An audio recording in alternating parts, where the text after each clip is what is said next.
This is Winnipeg Sports Talk Daily with Andrew Hustler Paterson and Michael Remis.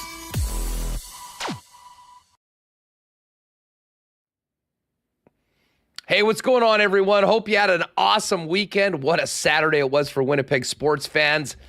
Welcome to WST and Winnipeg Sports Talk Daily to get into a full wrap of the weekend and a look ahead to the Jets back at home tomorrow and the Bombers officially booking their ticket to the West Final at home, IG Field, November 11th. Going to be a great show today. Sean Reynolds, Rennie of Sportsnet's going to pop on the program. We'll chop up the latest on the Winnipeg Jets. And then Jeff Hamilton from the Winnipeg Free Press on the Bombers' big win on Saturday and a look ahead to the CFL playoffs. MJHL Showcase is happening starting today as well. Erik Swar from the MJ will pop by in the last half hour of the program to give us a little intel on what's happening with the MJ. We'll get to the Coolbet lines. We'll talk about this Monday night or tonight. And a couple of teams, well, 3 teams, I should say, on the brink of booking their tickets to the World Series. So going to be a real busy show. Let me just quickly, before we bring in Michael Remis, thank the great sponsors that make this program happen every day. Our friends at Coolbet. It was a big week for the Lock Shop and a big week for yours truly. Just finished up the Lock Shop with Dustin Nielsen. You can check that out at noon, Monday to Friday, on the Edmonton Sports Talk channel before joining us for WST. Also want to thank Princess Auto, Consolidated Supply, Royal Sports, Boston Pizza, Winnipeg Jets, Little Brown Jug, Canadian Club, Manitoba Battery, Aquatech, Modern Man, Vita Health, Wallace & Wallace, F Apparel, Nick and Nicky DQ Group, and of course we will get to a why not question of the day for Not Autocorp over at Waverly and McGillivray. Let's bring Michael Remis in here. And listen, Remis, I wanted to start off the program by talking about the weekend in Edmonton and the big wins for the Jets and the Bombers. But obviously that changed a little bit this morning with the announcement from the Winnipeg Jets that head coach Rick Bowness would be taking a leave of absence from the club due to a health issue arising from a seizure last night of his wife, Judy Bowness. So before anything, we wish Rick, Judy, and the entire Bowness family our best, wishes for a speedy and full recovery for Judy. And obviously we don't have many more details on that. And, we'll hear from what happened after practice. There's the post that the team put up earlier today. Sunday evening, Judy Bowness, wife of Jets head coach Rick Bowness, suffered a seizure and is currently in hospital undergoing further testing. As a result, Rick is taking a leave of absence from the hockey club. Associate coach Scott Arneal is serving as the interim head coach until Rick returns to the team. We ask everyone to respect the family's privacy at this time. So we'll certainly do that. But I think on behalf of us at Winnipeg Sports Talk, everybody in the chat, and all Winnipeg Jet fans, we are wishing nothing but positive vibes for Judy and for Rick and the entire Bowness family right now. And sort of a sad way to start off the week in the show, considering how well things went for the hockey club and the football club over the course of the last few days, Reem.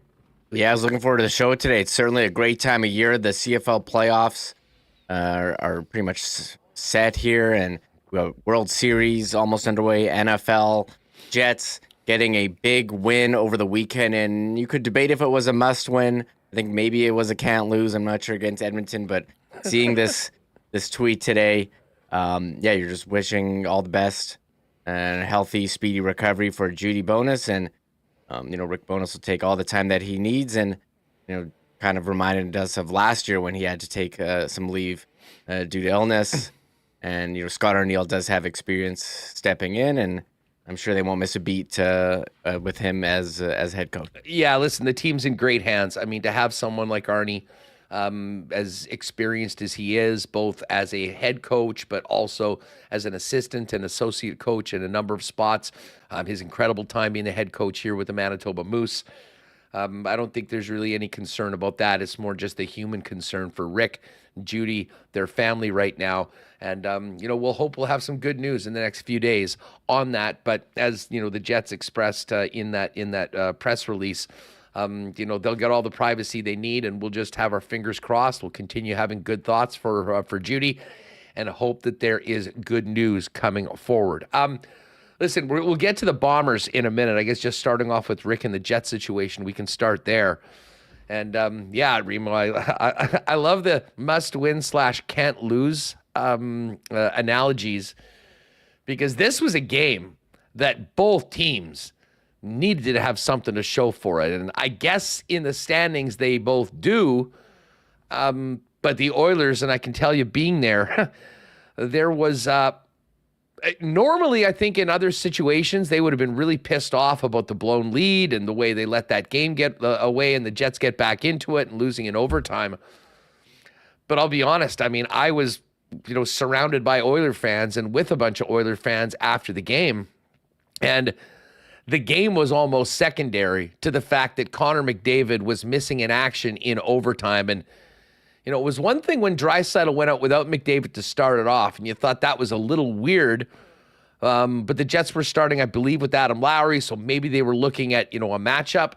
But then when McDavid didn't come out for the second shift, you knew something was wrong. And, it has been confirmed that McDavid is going to be out 1 to 2 weeks, I think is the prediction of how long he's going to be gone. And that sucks. They're really looking forward to that big outdoor game next week against the Calgary Flames. Doesn't look like McDavid will be a part of that. So there was a lot of storylines on the Edmonton side coming out of the game. The storyline for the Winnipeg Jets is after a disastrous start where they found themselves in a 2-0 hole, Connor Hellebuyck stepped up and reminded everybody just exactly who he is, why he was a Vezina Trophy finalist, why he's won that award. And he shut the door the rest of the way for the better part of 60 minutes, if you include the overtime period.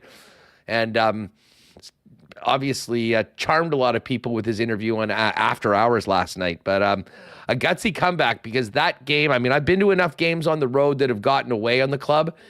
It really felt like that was going to be the case in the first 5 minutes with an angry and ornery Edmonton team.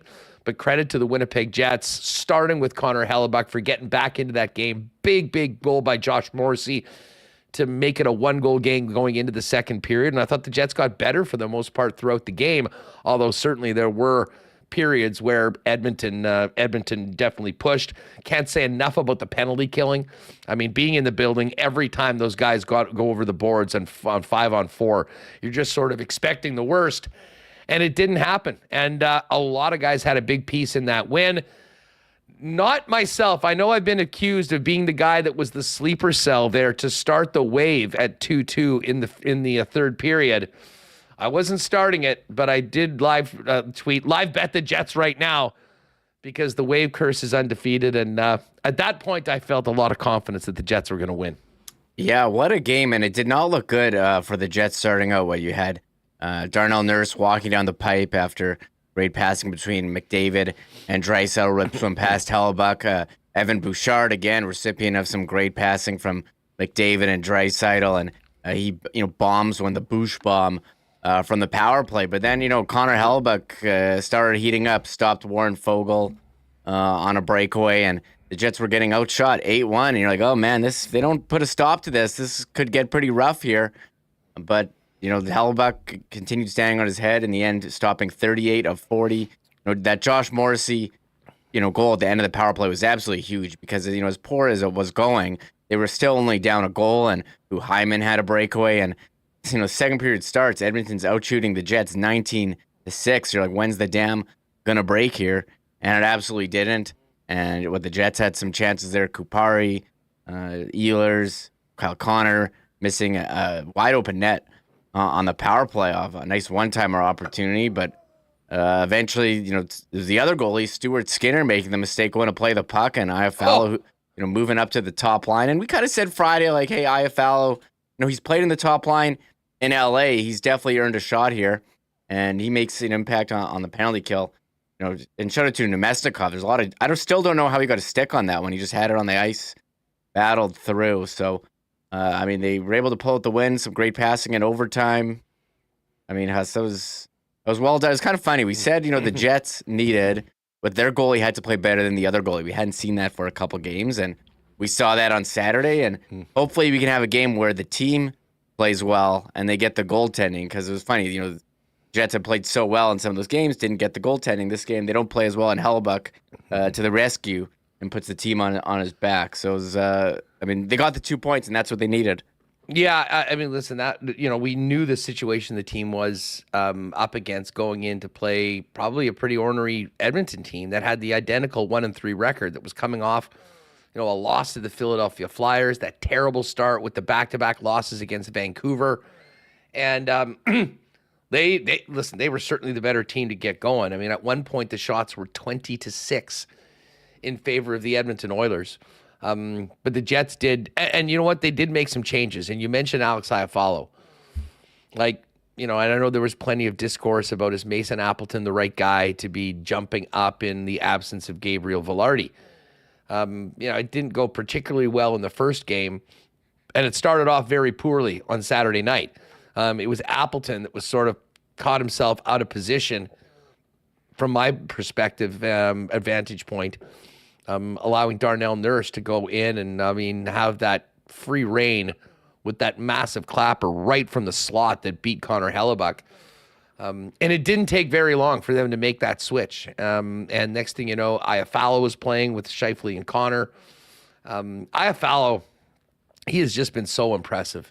He's done so many things, I think both from a defensive standpoint that stands out, but also really making things happen in the offensive zone. And I would imagine for the time being, while Velarde is out, I think Alex Iafallo probably is that guy. So that was one move that the coaching staff made. The other was we didn't see a lot of Cole Perfetti in that third period or in overtime, Remis. We saw a lot of Adam Lowry, who certainly stepped up in some of those tough situations. But and again, we'll get to some of the audio. But Cole was in and I didn't think Cole was playing poorly at all. I'm not sure whether it was just a matter of trying to get to overtime and they were worried about the defensive side of Cole's game. But I'll be honest, there hasn't been a lot that suggested that was maybe needed.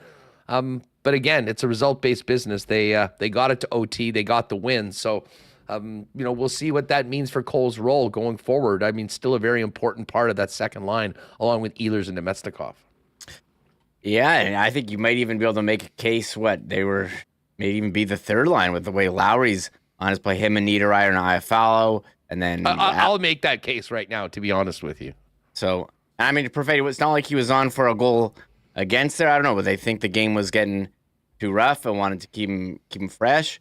I was wondering, when he didn't come out for overtime, that's a guy who's skilled, he can make plays. I think that's a guy you would probably want who'd be best used at 3-on-3. So I'm not sure what to make of that. We'll have to see going forward, but Iafallo, this guy's come in, made an impact. Again, he played with Kopitar and Dustin Brown quite often in LA, and I think he's in a very nice fit. And you've seen the forecheck, the tenacity, and making that play on Stuart Skinner. Absolutely huge for the Jets, who needed a break and were able to take advantage in overtime. And I didn't touch on the OT goal, but just great. That's how you do it in 3-on-3. Amazing passing and movement, like Kyle Connor trying to shake a defender, dropping to Morrissey, and Scheifele, beating his man to the net. Everyone on our TikTok comments pointing out to Draisaitl and tipping it in. And he actually almost had a goal like that, early on in that overtime. So I don't know if that's a set play or what, but Mark Scheifele, he's got the contract bump here, but he's been hot here this season so far. Look at his numbers here, 4 goals in 5 games, 2 assists, 6 points. This guy's playing like a number 1 center, and looking forward to seeing their next match Tuesday night. That's tomorrow, 7:45 start against St. Louis. But yeah, you didn't want to go 1-4, 2-3. Hey, you can climb out of this, and so a very winnable game Tuesday. Detroit looking kind of hot for Thursday. DeBrincat scoring a lot of goals. Him and Larkin. Yeah. And Saturday in Montreal, and I know Montreal's not very good, but I feel like the Jets haven't had a lot of success in Montreal since returning. Well, I mean, I think when we saw the schedule for the Winnipeg Jets at the beginning of the season, you realize that, they had some very, very difficult teams, in those first 5 games. I mean, a home game against the Florida Panthers, a road game against Calgary, and then Vegas and LA, followed up by a Saturday night tilt in Edmonton. And listen, when the team was 1-3, albeit playing pretty well in 3 of those 4 games, but with only 1 win to show for it, it made that game on Saturday night that much more important, which I think speaks to the way they were able to stay in the game. Again, Hellebuck, the biggest reason for that, and get the 2 points. And now they come back, as you mentioned, Remo, a game, where they'll be favored tomorrow against the St. Louis Blues. A road game in Detroit, which will not be easy. I mean, that Detroit team's looked great early on, and they're benefiting from a big start, especially from DeBrincat, as you mentioned. And then a game against the Montreal Canadiens. So despite not having their head coach on the bench for the foreseeable future, the Jets have their work cut out for them against some teams that I think there's an opportunity here for Winnipeg to build off that win against the Oilers, get going in the right direction, get on the right side of 500, and hopefully, be able to continue that. So again, tomorrow's going to be wild, Reem. As we mentioned, that's the first Super Tuesday that the NHL has put together. All 32 teams in action, games starting every 15 minutes throughout the night. A special start of 7:45 here in Winnipeg for tomorrow night's game. And, we'll hear a little bit more from practice today. Rennie's going to come on with a bit of an update for us from everything there. But definitely a big win. I think the vibe around the team a lot better right now at 2-3 after the way they came back to win that game than if we were talking about a 1-4 team getting ready for the Blues tomorrow. Yeah, I think both teams needed that one, and Edmonton, they're in a bit of trouble here without Connor McDavid getting tangled up with Josh Morrissey. I didn't think it was anything malicious. 2 guys battling hard for a puck. Unfortunately, he gets hurt, and be out a couple weeks, missing the Heritage Classic, which for sure is disappointing. And I'm looking forward to tomorrow. We complain about the schedule all the time, like it's insane. Saturday, 15 games. Sunday 2. I mean, Monday 1. I guess they don't want to compete with NFL football, but there's some days there's 1 game on, or there's 3 games on, and they all start at the same time. And if you're a guy who wants to watch games, do it 15 minutes apart. Why are we doing every single game at 7 Eastern, 6 Central? So the Jets, I don't know if I'm seeing some interesting responses in chat, 7:45 on a Tuesday. Maybe not the most ideal, but hey, let's try it out. I'm looking forward to it. Let's do some 7:30 puck drops for me. I get to put the kids to bed, then go to the game. So I think 7:45 is great, but I know John Buccigross is hosting NHL, their version of Red Zone on ESPN, and that's why they're doing this. I don't know if it's trying to compete with NBA. NBA starts Tuesday in the U.S. too, or I guess Canada as well. But I think it's an interesting experiment. Hopefully they do more of this, because I think it's great watching multiple games at a time. Yeah, and I don't know. I mean, is that Red Zone sort of thing going to be available to Canadian viewers through Sportsnet, or it'll probably be Sportsnet Plus or something like that? I'm sure we'll have to Plus Premium. Yeah, I don't know. I should look it up. I would think that it should be, but will it be is 2 different things. Well, the only thing is, I mean, I should say that. I mean, I guess Sportsnet will broadcast. They've done broadcast a bunch of the TBS games before. But this is sort of a unique product that they're putting together for this one night. Mm-hmm. So as I said, I would love to be. Anyways, I'm going to go to the game, so I wouldn't be really able to watch it anyways. But it's going to be starting early. I think games are beginning at 4:30 our time, if I'm not mistaken. Or I'm on. It says 5. I think 5 o'clock is Leafs Capitals, 5. And then 5:30 is Ducks Blue Jackets, and then 5:45 Sabres Sens, 7 o'clock or 6 o'clock. I'm all messed up. I go to NHL.com. The times are in Eastern. Yeah, no, the best. Let's just go to the Score app. I'm a big Score app guy. That is the standard. I'm a big Score app guy. I don't know what everyone else uses. Yeah, it starts at 5 o'clock. Yeah, there we go. Yeah, 5 p.m. and there you go for the rest of the night. Basically every 15 minutes. Jets are there's a 7:30 start. for the Bruins and Blackhawks. And then the Oilers are in Minnesota to take on the Wild. That game coming up at 8 p.m. I saw in Bones We Trust just mentioning that the Hellebuck interview on Sportsnet afterwards with Scott Oak and the After Hours gang. Scott was actually on my flight back from Edmonton yesterday morning. It wasn't that surprising to me, Remis, to see how interesting and engaging Connor Hellebuck was, because we see this every time he gets in front of a microphone.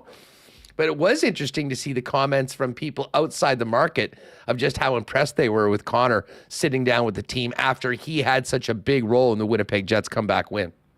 Yeah, it was almost like they planned it, us, the NHL scriptwriters. Hellebuck steals a game for the Jets and then gets to be in the spot on After Hours, and so many positive comments. I think you like seeing, athletes like Hellebuck or any Jet player go on that type of show, and you can kind of be yourself. You're not getting stock questions and stock answers. And that After Hours, I think it's been great.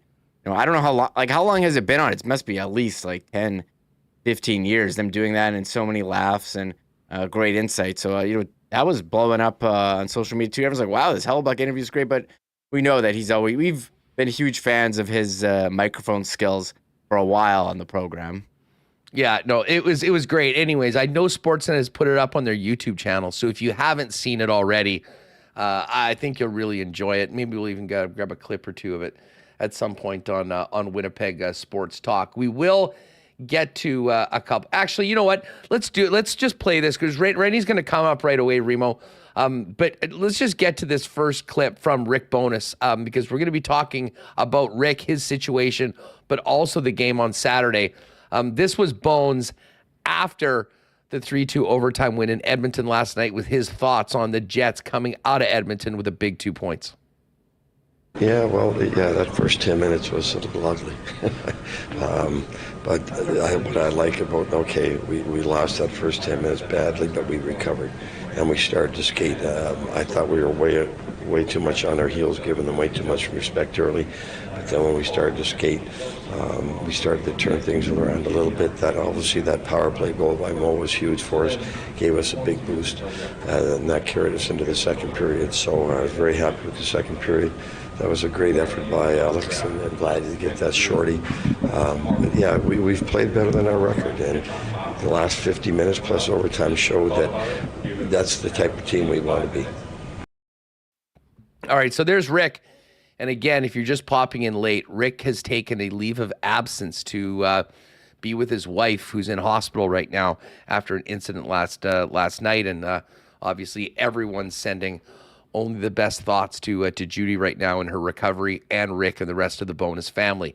And as I mentioned right off the top, you would have thought that in Edmonton and on Nielsen's show this morning that the big story would be Connor McDavid's injury. No, it's in fact the Nasties, the Edmonton Sports Talk fans are convinced that I was in the building as a sleeper cell to start the wave with 5 minutes left, jinx the Oilers. And as I said, I don't know if any of you did follow my lead, but I said live bet the Jets right now. And sure enough, that happened. That was it was definitely another feather in the wave takes in the proper time for wave. The curse is undefeated. Listen, we're going to chop it up with Sean Reynolds from Sportsnet coming up. Of course, he and Ken had a great post-game episode as they do each and every Winnipeg Jets game over on the Kenny and Rennie channel. But hey, got to thank the crew. Leighton Janice jumping on board for our Movember team. WSTers, if you are thinking about participating in Movember, we're working with our friends at Modern Man to put together a little bit of a crew where we can follow you guys throughout the month and help raise money for men's health and awareness of men's health. So if you are interested in growing a stash with a few of our other regulars that have already stepped up, and thanks to the guys that have, send us an email at winnipegsportstalk@gmail.com, and we'll work on putting the rest of the squad together for the next month. So send us an email. Would love to have you on. We'll be following your stashes on the show throughout the month, and hopefully you can work together to get even better results when it comes to the fundraising for Movember. Of course, Modern Man Barbershops now have 8 locations in Winnipeg, including the newest locations on Pembina Highway and Plessis Road. And they got you covered with everything: haircuts, beard shaping, shaves, color services, and more. An incredible selection of men's products as well. Book your look via modernmanbarber.com and give them a follow on Instagram at Modern Man Barbershops. Of course, you know the experts at Aquatech is who to go to if you're thinking about making the plunge in 2024 with an above or in-ground pool. They've got financing options, designers can help you with that. But what you might not know is that whole home renovations start with Aquatech as well. With thousands of rentals as their foundation, Aquatech can upgrade any space in your home. If you're ready to enhance your kitchen, your bathroom, or even add a man cave to your home, visit aqua-tech.ca to learn more about their whole home renovations, including financing options. Well, the time is here. We've already seen that special weather statement. Potential of a snow event in southern Manitoba later on this week, and the temperatures are going to be going down. So kiss goodbye this beautiful warm fall we've had and get ready for winter. And the best way to get ready for winter is to make sure your car or truck battery is going to get you through the next few months. The place to do that at is Manitoba Battery at 1026 Logan Avenue. And give you a free battery test to let you know how you're doing with that battery and if you need a new one. And if you do have a need for a battery for your car or your truck, you will get the best price in town, period. Beating the pants off the big box stores. You'll be shopping local with the best service in town, which includes free delivery for any purchase over $60 within the perimeter of Winnipeg. It's that simple, gang. Get on over to manitobabattery.com. You can check out everything they've got waiting for you. Make your order. They'll deliver it to you for free anywhere in the city. You can also give them a call at 783-8787. And if you are in the neighborhood, pop down and see Donnie and his great staff at Manitoba Battery at 1026 Logan Avenue. And just before we bring in Sean Reynolds, another great crowd, sold-out Bombers, first place, getting ready for the West Final. I know there's a lot of Canadian club enjoyed at that game, both the cocktails at the Rum Hut, as well as those great CC and Gingers cans that you see all over the place. But a special news for you whiskey lovers. Special limited one-time release coming up of the Canadian Club Invitation Series, the 15-year-old sherry cask coming to your local Manitoba liquor marts. Again, limited one-time release, so get your hands on it. There will be other invitation series released annually over the next few years. $79.99 one-time special right now. Find out more on that 15-year-old Sherry Cask Canadian Club Invitation Series at your local Manitoba liquor marts. All right, let's get the Ren Dog in here to get things going. Sean, what is up, man? It's great to have you back on the program. Great to be back. This is where I like to be in the afternoons, and I'm glad that I'm here right now. Hey, listen, I mean, we'll get into the game on the weekend and look ahead to everything that's coming forth. But, I mean, I think everyone thinking about Rick and Judy bonus right now after the announcement earlier today. I know you were down at the rink. Just quick thoughts, anything that you've learned on this? Do we expect this to be a long absence from the club right now? And how much was that kind of on everyone's mind today as the team took the ice?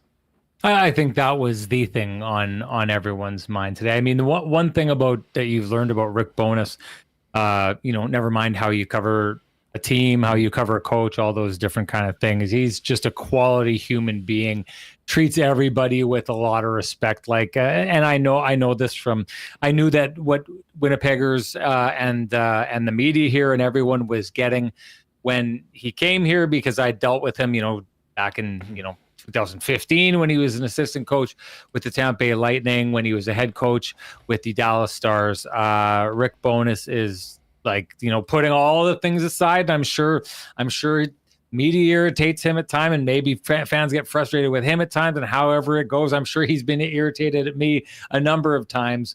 Put all those different kind of things aside. Rick Bowness is a quality human being who gives everybody the time of day, gives people respect in the process. And so he deserves everyone's respect back, and he deserves everyone's thoughts right now as his family goes through a bit of a tough time. Hopefully he's back ASAP. And listen, the team in good hands in the meantime. And we saw Rick, due to, I believe, COVID at the beginning of last season, have to sit out an extended period at the beginning of the season. And the Jets had one of their best starts ever with Scott O'Neill. And, this is a guy that has a ton of respect around the room, around the league. is a former head coach, has certainly, been on the bench here at the American Hockey League level, assistant coach, associate coach, and has been with Rick all through last year. So I don't imagine that to be a major factor. And if anything, I think that this team will probably be rallying around their coach who is gone. Let's get to Saturday. It was a wild one. I mean, being in the building with a bunch of my old pals from Edmonton, all in Oiler jerseys, I was really feeling it early on for a bit of a disastrous start. And it was a little doom and gloom when that team, coming out as desperate as they seemed to be in the first 5 to 10 minutes, playing the way they were. But we were waiting for Connor Hellebuyck to remind everyone who Connor Hellebuyck is. And after those first 2 goals, Rennie, I think we saw the reemergence of Helly, who probably wanted to do it, especially knowing it'd be on national television on Sportsnet afterwards, and didn't want to have to be talking about getting lit up by the Oilers. What a game by 37. Yeah, it was starting to look, because we knew before the game that he was heading on to after hours, and the first 2 goals that were allowed, and you compound that with, the first 3 games he played, and, it was a stat that was really making its way around there. The Winnipeg Jets in the first 4 games were one of the few teams in the NHL who hadn't had a quality start out of their goaltenders. And, Connor Hellebuyck was finding himself on the wrong side of the, goals above expectation kind of stat. Like, usually he's one of the leaders in the league at making saves above expectation. And all of a sudden he was allowing more goals than what was expected. So it was starting to look like, geez, how are you going to get into this? And, as an interviewer, that's a tough spot. Like, if you put on the reporter's hat for a second here, you're getting this goaltender who's good news story. He's back with the Jets long time. He signed a long-term deal. Everything that he's done over the last number of years points to you that he's one of the best goaltenders in the NHL. But his start, if it had continued on like that to this season, would have been hard not to address, and hard in a long-form interview to kind of get on with all the other kind of stuff, when right now everything would have seemed doom and gloom if he wouldn't have picked things up. And the first 2 goals that he allowed kind of seemed to be similar to some of the other goals he was allowing. So when he kind of turned around, slammed the door, and did it in a Connor Hellebuyck way, which is not him making spectacular glove saves, flying cross crease and stealing away pucks, which he has done before. But the true hallmark of Connor Hellebuyck, working as Connor Hellebuyck should, is that he's big and boring, and it doesn't look like much. And I think there's just a number of incidents in that game there. Like, there's a couple opportunities Leon Draisaitl money on, and they kind of look like they weren't that big of a deal, because Connor Hellebuyck made it look like they were easy saves and that there wasn't really much of a chance for it to go in. So getting him to where he needs to be, we always knew was going to be crucial for the Winnipeg Jets. It was crucial for Scott Oake and Louis DeBrusque that night heading into after hours, that they have him have a performance like that before going into a long-form interview. And again, I mean, I mentioned this, and I'm sure the majority of fans probably seen it, but I knew it would be good, especially, coming out of a win the way that he played. But, I mean, you could book that guy once a month in that program, and I don't think people would be upset about it. He is such an interesting interview and really came through in a lot of different ways in that unique format they have on After Hours.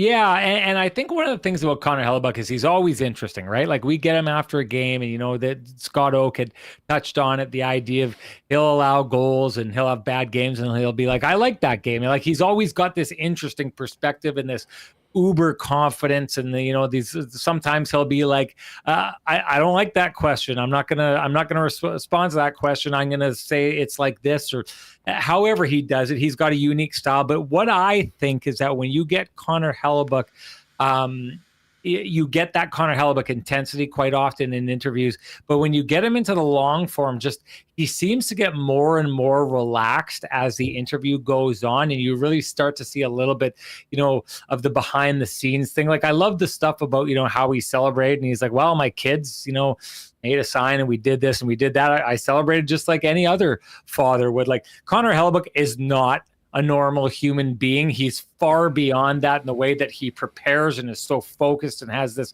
level of intensity and preparation and organization that, most humans could never achieve. But in moments like that, you really do see that when he puts takes the goaltender's mask off fully, figuratively, however you want to say it. There's just a human being in behind there, and I thought they touched really well on that with the work and advocacy that he's doing for mental health, and kind of showing him as a father, and showing, just his idea of like what he likes about Winnipeg, and the whole thing about Buff telling him, this is a good town, right? Like, you can see he's invested in that. No one spends their entire career in one town the way Connor Hellebuyck looks like he's trying to, unless they're fully invested in that town. So yeah, to your point, always a pleasure to see him talk in interviews like that. And Jets fans should be happy that he's chosen their city to spend his career. Yeah, and and I said to one of my pals that I was sitting with, it was all done up in blue and orange. Believe it was on Fogle breakaway where he stopped, and I'm like, there you go. There's our TSN turning point right there. Yeah. And, but he did seem to build throughout the game, and his confidence did, which was very important because, I mean, listen, the guy has an unflappable confidence and belief in himself, as we've detailed many times on this program. But it really showed on Saturday. And, a big part of that, the reason why this team came out with 2 points was the penalty kill, Sean. And, the penalty kill and goaltending had been two strengths of the Winnipeg Jets. And if you looked at those first 4 games and the 1-3 record, you could literally point to penalty killing and the goaltending, which a lot of times are very intertwined, as reasons why they were probably 1-3 as opposed to maybe 3-1. Very important for both the goaltender, but also that PK unit to step up big against the best power play on the planet. Yeah, especially against, like you say, the Edmonton Oilers. I mean, they had the historically greatest power play that we'd ever seen in the NHL last season, right? And with the players that they have and the options that they have, it's very, very hard to stop them. And it seemed like a little bit of, like, I remember there was a couple of penalties. Matthias Janmark took 2 penalties in that game that I thought were, well, if you're wondering why the Edmonton Oilers are where they are, that was a good example of it. And then I thought, so the Jets were kind of winning that battle. And then Mason Appleton took one that I did not like at all. Like, if you're the Jets and you're trying to get yourself back into that game and trying to get yourself out of this hole that you've fallen into, even though you may deserve a better fate, that's not the way that you do it. But they get bailed out by their, hard. You mentioned that one, dude. Listen, we'll get to Appleton in a minute. Obviously, he was in the wrong spot on that first goal, got taken off that first line. That penalty, I mean, that is inexcusable. Yeah. Especially, you're 200 feet away from your goaltender.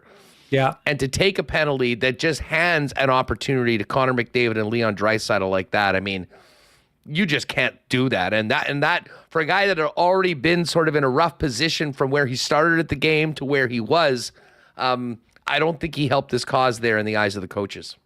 Yeah, well, and you're talking about 2 teams that probably feel they deserve a better fate. And if you take a look at the style of game that they're playing, like, I think the Oilers walk away and are saying exactly what Winnipeg Jets fans were saying after that Vegas game, that, yeah, we lost that game to the Jets, but it was a little bit self-inflicted. And we like how we played in that game. If we keep playing like that, we're going to win more games than we lose, which I agree with them. It's the same as I agreed with the Jets' perspective when they came out of that 1-3 record. I thought they deserved a better fate. But the fact of the matter is, one of the things that has the Edmonton Oilers where they are and had the Jets where they were, and Rick Bowness touched on this after that loss against the Vegas Golden Knights, is just too many soft plays, making too many mistakes, right? And a penalty like that could go under the classification of a soft play, right? Like, you're not being hard enough on yourself or solid enough on yourself to not take the easy retribution that ends up costing your team. But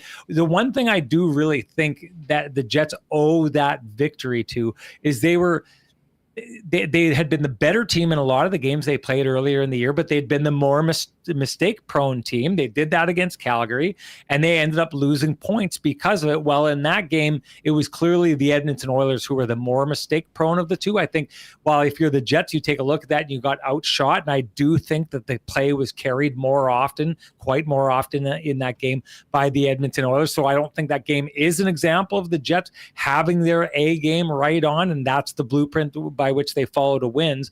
What they did is they cleaned up the messes and the mistakes that had cost them in the earlier games, and the Oilers didn't. Like, I take a look at that goal that ties the game, and I have no idea what Skinner's doing on that play. And those are kind of the little mistakes that a team that is not quite focused, not quite where it needs to be right now makes. The Jets, I think that's a good sign. So despite the fact that I think the Oilers are the better team in that game, the Jets win because they're less mistake prone. They've been losing games because they were mistake prone. Cleaning up the mistakes gives you a chance to win games. That's why they won that one. And I think it bodes well for them to get back into their next game and maybe cut out the mistakes and get back to that blueprint.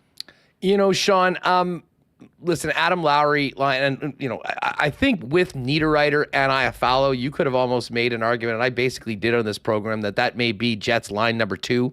And that is such a good looking line, and I think more firepower and acumen at both sides of the rink than Adam Lowry's maybe ever had on his wings. But the second line has been, I'll say this, I thought the fourth line was really good. I thought David Gustafsson played really well. Love what Rasmus Kupari's doing. And listen, a bunch of those guys had big roles on the PK as well. But it was interesting to see Cole Perfetti not play. And I'm just looking at this from probably with 9 minutes or so left in the third period and in overtime. How did you see that? Because listen, I didn't think that he did anything glaring that would have taken him out of the lineup. Was this just a hunch? Hey, we're locking this thing down. We don't want to have a mistake. This is not a position that he excels in. Or how did you read Cole Perfetti's basic benching for the final half of the third period and overtime? So I can tell that in the Golden Knights game, there's a Cole Perfetti giveaway in behind the net that ends up at the front of the net, and I forget, is it Kaliev or something? No, it's the sorry, I'm thinking of the LA game, and I believe it's the Kaliev goal. And Perfetti, you can see there's a perfect camera shot of it. Perfetti makes this one of these soft plays that Rick was talking about, where he goes to pass the puck out from behind the net and just passes it right on the stick of an opposing player because it's a soft pass, right? He's trying to feather a pass across to a guy. It gets interrupted, it gets thrown in front of the net. It's in the back of the net. And now you're in trouble as a team, right? I believe that was the goal that put them up 3-0. So you go from chasing behind 2-0 and have a chance to get into the game to this kind of just got blown open. That I think Rick thought was a fairly unacceptable play. And that A, got Perfetti booted off that first line, but B, sorry, not that first line, off center on that second line. But B, I think it put him in a spot right now where Rick doesn't necessarily trust him defensively.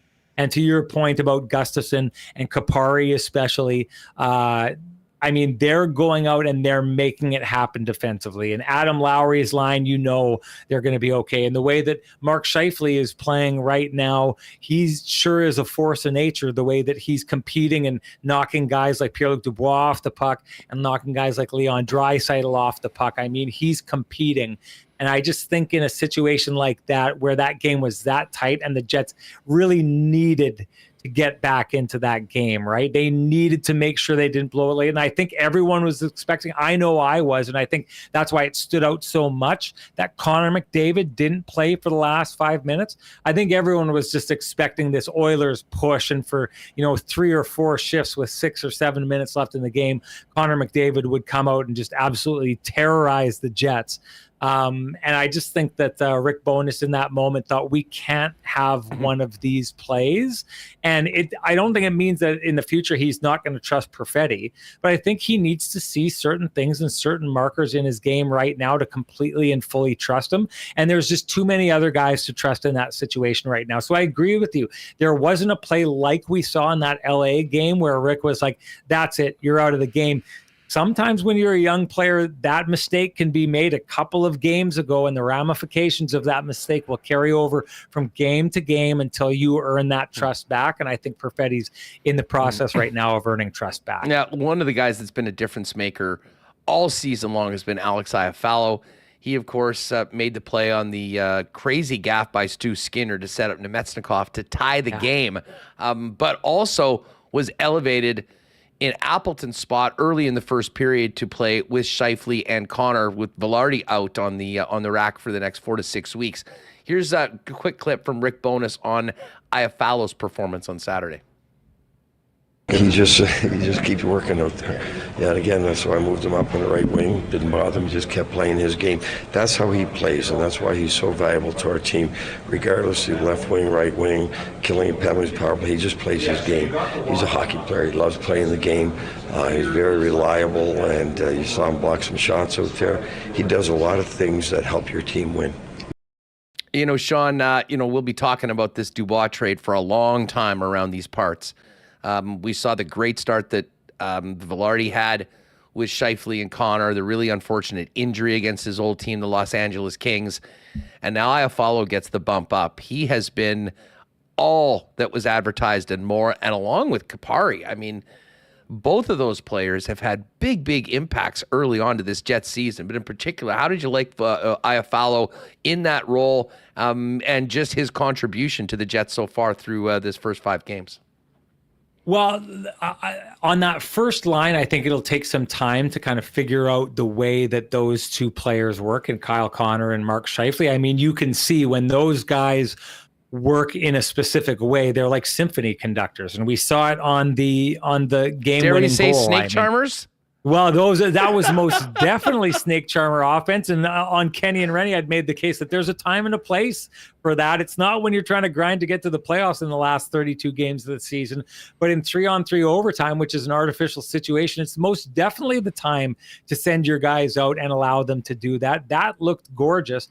I think it takes some time, and you have to be a highly intelligent player to be able to run with the likes of those players when they're doing that. That's why Josh Morrissey gets out there and it works. Like I guess Gabe Vilardi went out with an injury. I don't know that Gabe Vilardi would have been ready to do with those two players what they did out there in that situation. You would need a Morrissey, and that's why I think the original, the Jets OG in playing that style of play was Blake Wheeler. And I don't think either of those two players, any of those three, Mark Scheifele, Josh Morrissey, or Kyle Connor, know how to play that style if they didn't grow up on a team with Blake Wheeler on it. But that style of play, you have to be intelligent to play. So to get back to Iafallo, he's a very direct player. I think it's going to take a little bit of time to see what he can fully and completely do on that line. But back to the idea of the PLD trade, I remember when they picked up Iafallo, the one thing I'd noticed watching the Kings over the years is Alex Iafallo is the kind of player, he's like Nemesnikov, but younger and probably a little bit more talented. He's just the kind of player that there's not a team in the NHL that couldn't use him. Like any team right now, anywhere of the 32 teams, if they had a hole in their lineup and you could just grab an Alex Iafallo, you could put him in on your fourth line. You could put him in on your second line. He can go on your top line. He could kill penalties for you. He could be on the power play for you. There's just nothing that this guy can't do. And he doesn't do it to the level that he's going to be one of the biggest scorers in the league, but he does it to the level that he would create a positive impact on any team that he is on and create a positive impact on any line that he would be on. So he really is a great pickup for the Jets, especially in the idea that they were trying to create more depth. He creates more depth because depth happens when you have multiple players that can be used in multiple situations. That's what true depth is. You may have 12 guys and have, great from 1 through 12, but if each of them plays a specific role and can't play much else, as soon as someone gets injured, then they don't have someone who can fill that role because it's a too specific a role, unless you've got guys like Alex Iafallo who can, like I said, hop on your power play and work there, can be a grinder on the third line, can go up and flash skill on the first line. He really does it all. And to just quickly end on Kupari, I went on a rant on Kenny and Rennie during a training camp where I'd said I wasn't seeing what everyone else seemed to be seeing when it came to Kupari. He seemed to me to be, and I do think we're seeing examples of this. I think he could be more offensive if he would just focus on getting in and getting the puck on the net more often. He seems to be searching for passes when the shot is plainly there in front of him. And I hadn't really seen the dogged puck hound kind of angle of his in training camp. It's clearly come out a lot more. He's antagonizing the opposition a lot more than he was his Winnipeg Jets teammates during training camp. But this kid is interrupting play left, right, and center when it comes to taking the opposition out of their comfort zone. He's fast. He's creating opportunities off of it. And truly, he's made it so that the fourth line is something Rick Bowness can really trust in these situations, which, to go back, is probably why you see them more often towards the end of the game than you would see a guy like Alex Perfetti. We're going to dive into the Bombers with Hammer in just a minute, Perfetti, but sorry. a couple things that I wanted to hit you on is quickly Mark Scheifele. And, always there's lots of chat about Scheifele. Been well documented how his last couple seasons ended, his situation throughout this offseason when many people, myself included, probably thought that he would be moving on. And then, of course, the Thanksgiving Day bombshell, the extension along with Connor Hellebuck. You're around this team on a daily basis, Sean. Listen, we've seen Mark on the ice, and I think he is certainly seemingly as engaged as we've seen. He's been very productive. He's leading the way up front. But just your thoughts on where Scheifele's at post-extension as a player that seemingly is really buying into this opportunity that's been given him, the security, the decision that he's made. Like, it almost seems like he's turned the page and is trying to start a new chapter in his long-term career with the Winnipeg Jets. So I had a conversation with Mark Scheifele behind the scenes just to kind of get an idea of where he's at and what it was like leading up to that contract situation. And clearly, he's not going to get into the, I think there's a lot of people who believe that he was shopped and that there wasn't the response that they expected. Like you say that you expected Mark Scheifele to not be coming back to Winnipeg. I was the same. It's very possible that Mark Scheifele was the same, right? And the market just didn't bear out the way people expected it to, and he's back. But one thing that he did say to me, because he isn't overly revealing with these kind of behind the scenes details, but he did say to me that there were some bad days when it came to the whole contract thing hanging in the air. Now, he didn't get into specifics for me, but to me, that was enough to say that, okay, the contract situation and where it was going and where he was going to be was hanging over his head. So I do think that he is settled. There's an angle of this that Mark Scheifele now knows where his contract is coming from, what his contract is going to be, where he's going to be for the next little while. I think there's a settled angle there. But to me, I just think that when I think of Mark Scheifele, and especially his time with the Jets, you can't think of Mark Scheifele without thinking of Blake Wheeler. Those two players were absolutely connected in the summertime, on a line, time and time again. They wanted to be with each other. If you watched Jets practices, it was always something that stood out to me as being odd. But when guys would do drills and you'd line up and you'd go on 2-on-1s and the guys would just randomly get into line and go whoever was on the other side, Mark and Blake would position themselves in line so that they were always going together. Like, these two were a package deal. So I was really wondered what part of Mark's response here, I think has to do with the contract, but part of Mark's response is how he's responding to losing basically his oats in your Hull and Oates kind of scenario here. I wasn't sure that it was going to go well, especially when we asked about him and him being bought out and moving on to the New York Rangers. I wasn't sure that Mark would take the loss of him well. I think what's happened now is the leadership gap that has been created now that he's gone. I think they tried to create it last year. I think they had moderate success when they took the C off of Wheeler, but I think they could only go so far with him being out of that room. Taking him out of that room now forces a leadership vacuum in there for people to decide whether or not they're going to step into. I was wondering how Mark would respond. I think Mark has responded by saying, I think a lot of people were thinking Kyle Connor was stepping in to be the best player on this team and has maybe been for the last number of years, if you're not counting Connor Hellebuck. I think Mark Scheifele has headed out to say, I am the number one guy on this team. I may not wear the C, but I wear an A. I'm a leader, and I'm going to be the Winnipeg Jets. When people think about the Winnipeg Jets, I want them thinking about Mark Scheifele, and I think he's going out and playing a game that is achieving that. Hey, Rennie, before we go, Bones did say last week that LB would be playing this week. Tomorrow is the St. Louis Blues game. Then they go to Detroit and then into Montreal. obviously Hellebuck's a Michigan guy, and you would Yeah. think maybe that would be the game. Detroit's playing quite well. How do you see this going? Does Helly get the next 2 games, and then LB goes against the Habs on Saturday? What do you expect the goaltending to look like?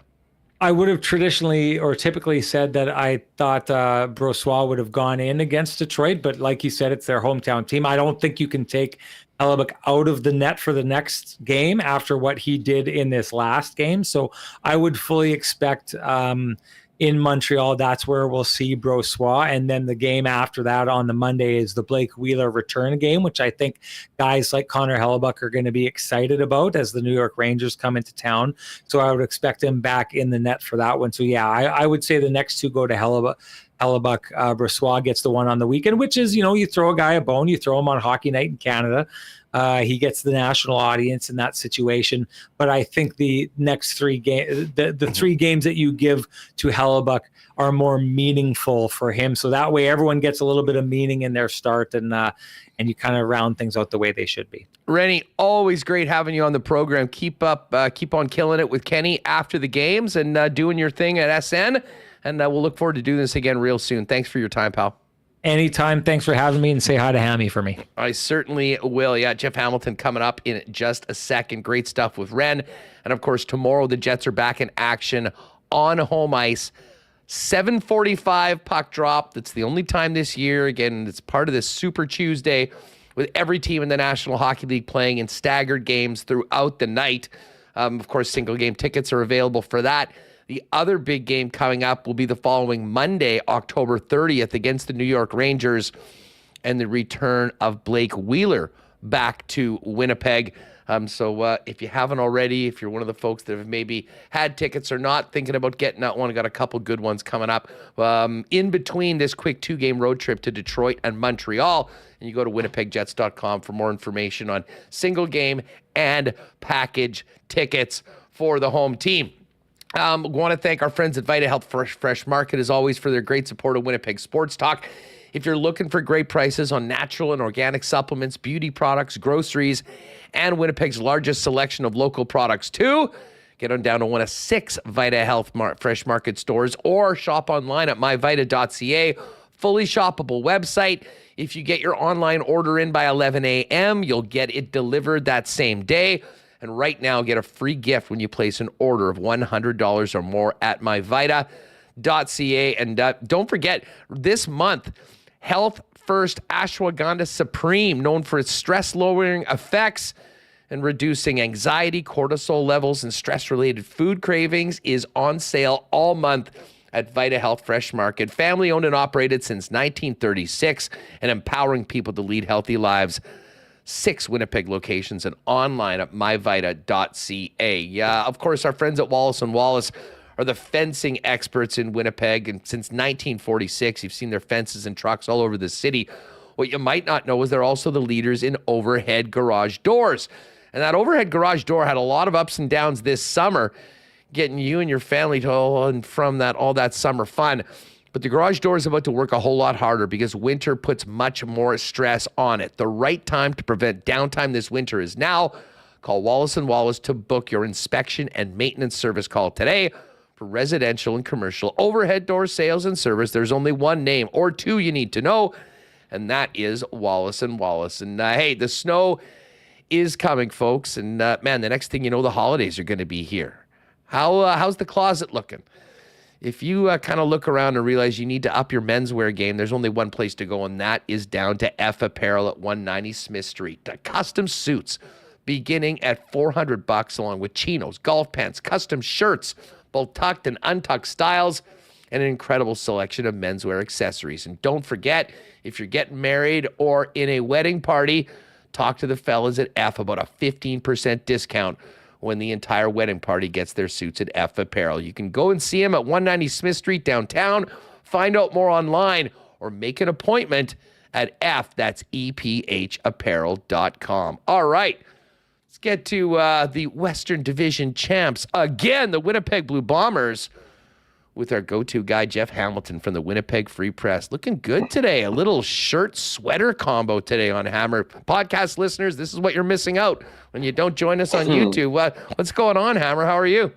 Yeah, well, I was sitting here in a dirty T-shirt, and then I saw Sean Reynolds was your last guest, so I sprinted back into my closet, quickly had a shower as you did your commercial breaks, and got into something a little bit more respectful to follow a good friend and colleague, Sean. So yeah, it was quite the last 5 minutes, Huss, but good to be on. Hey, great to have you on. And thanks for the heads up. Actually, I did know there was a heads up. I saw it on Twitter. Always great to listen to Sean and you guys. You know, listen, we kind of started off talking Jets, obviously the news about Rick Bowness and his wife and the leave. And obviously I was at the game in Edmonton, so we kind of got into the hockey. But, I mean, it really was a super Saturday for Winnipeg fans. The hockey team got a big team on the road, but the Bombers fill the stadium again, win again, clinch the West again, and we are now getting ready for November 11th. And the winner of BC and Calgary coming to take on the Bombers for a trip to the Grey Cup. Very impressive performance. I wasn't sure how the Bombers would tackle that game, but they didn't really call the dogs off. Zach Collaros played well into the second half, and the Bombers with another impressive victory, setting themselves up for really doing whatever they want in the final week, but most importantly, getting ready for November 11th. Yeah, I think it's an understandable narrative to talk about the potential of a letdown game there, right? I mean, that some of the wind in the sails got extinguished the night before when the Bombers already knew that they were headed to the West Final, and so it was in a lot of ways a meaningless game for the standings. But at the same time, the practice week was the same as other weeks. The roster had to be in before the news Friday night, so they already had all their starters in and playing and ready to go. And unless they were willing to just completely change everything, you know, I don't think they had a backup plan going. I didn't think they weren't going to assume a loss and have two different game plans. They were planning to win that game regardless. And so unless they were willing to sit, you know, as many starters as possible, that just seemed a bit messy. So they didn't do it at all. They treated it like like as if it was a meaningful game. And the other thing too, and you heard players say it before the game and particularly after when we asked those questions, is there's no like dial that this is the way Adam Bighill described. There's no dial that you can just kind of turn to 7 because, you know, you want to go a bit hard, but you don't want to go too crazy. It's, you know, once that flip switches on the field, it doesn't matter what the game means in the standings. You're going full bore. And we saw that. I mean, we saw that throughout the game. And particularly, I think, you know, if you're looking for positive takeaways, and there were plenty, it was that they got back to their business in the second half, shutting things down. You know, there was some mistakes in the first 2 quarters, but there was only 8 points in the last 2, and 7 of those came from a pretty impressive kickoff return touchdown by Deontez Alexander. And I'll leave the answer on this one. That was the first touchdown for the Edmonton Elks, return touchdown of any kind in 8 seasons. So it was a lockdown by the defense. It was a continued assault by the offense in the final 2 quarters, and while not a necessarily massively important 2 points in the standings, it was 2 points in the standings nonetheless against, in front of a packed house with 2 crazy games, not crazy games, but 2 crazy milestones by Brady Oliveira and Nick Dembski. So while it was a meaningless game, there was a lot of meaning for some players and the team overall in that one. You know what, Jeff, you brought up Dembski and Brady. The first combination of a team to have a Canadian rush for 1,000 yards and a Canadian catch 1,000 yards. And that's just Canadians, never mind local players coming out of the same program here in the city. It really does speak to the job that Kyle Walters has done with that Canadian talent. And, we'll get to, I'll put this out right now to folks. I was going to say this for later, but while we're talking about it, this is a very simple why not question of the day. And I imagine it's going to be a very difficult one when you and the media tackle it. But our why not question of the day for Not Autocorp at Waverly and McGillivray, and let us know in the chat, who is the MOP on the Bombers this year? I think it probably comes down to Zach Collaros and Brady Oliveira. And Nick Dembski probably won't even get outstanding Canadian on his own team when he probably should be at worst a finalist for the award. But now that the regular season is essentially done and the Bombers can handle the last week however they want, how difficult of a choice is that going to be for MOP when you and the FRC guys get together to elect the Bomber representative? And Huss, you're not even taking into consideration even mentioning the name Dalton Schoen, who I understand it didn't play this past week and is not going to play this upcoming week. But he going into the weekend, was third in receiving yards in the league, leading the Bombers in that aspect, and leading the CFL in receiving touchdowns with 10. So, there's a lot of praise to go around this team, and I agree with you. It is a very difficult decision, and one that I not strategically excuse myself because I thought it would be a tough vote. Because I'm the president of the Football Reporters of Canada, I'm the ultimate tiebreaker vote for not just here in Winnipeg. You may have to do it, by the way. I wouldn't be surprised if you might have to break that tie. Yeah, so I will say this, the voters here in Winnipeg, it's an agonizing decision because it is very tough, and there's a lot of influence out there. You look at a guy like Zach Collaros, and how can you complain with him getting the nod? You look at his numbers this season, he's increased in both two key areas. He's a career high passing yards, career high passing touchdowns. So when you consider that he won, the award in 2022 and 2021 with lower numbers in those categories, that would justify your vote. But then you think, okay, as good as Zach Collaros has been this year, he's also been more, interception prone than previous years. And it happens to have 4 of those touchdowns returned for returned a touchdown the other way. 4 of those interceptions returned for a touchdown. So, that's, nitpicking a little bit, but those are the things that you decide on. And then you look at, Brady Oliveira and what he's been able to achieve this year. 10 rushing touchdowns, 14 total touchdowns, which leads the CFL. And it just seems like week in and week out, he's doing something special, and he's running through, everyone says, okay, Zach Collaros is touching the ball every play, which is a great argument. Absolutely incredible argument. But if you're going to have that argument, how many times does Zach Collaros put his head down and drive into incredibly big men and, put his body on the line every single play? He does that in going back into the pocket. There's no doubt about it. But Brady Oliveira welcomes violence week in and week out. And just to look at what he's been able to do, what he's been able to achieve is, this season, he's surpassed any season that Andrew Harris has had in the ground game. He is the second highest total of any Canadian in any single season for rushing yards. This performance is the 8th in Winnipeg Blue Bombers history, American or Canadian. He's having a great year, and it helps that he's a Winnipegger and that, fans are excited to see him play, and just the style in which he plays the game, I think anybody can appreciate. So those are really difficult decisions to be made, and I know that they won't be made lightly. And I'll be interested with the rest of the people to find out, who exactly the winner is going to be. And just as a final note, Nick Dembski.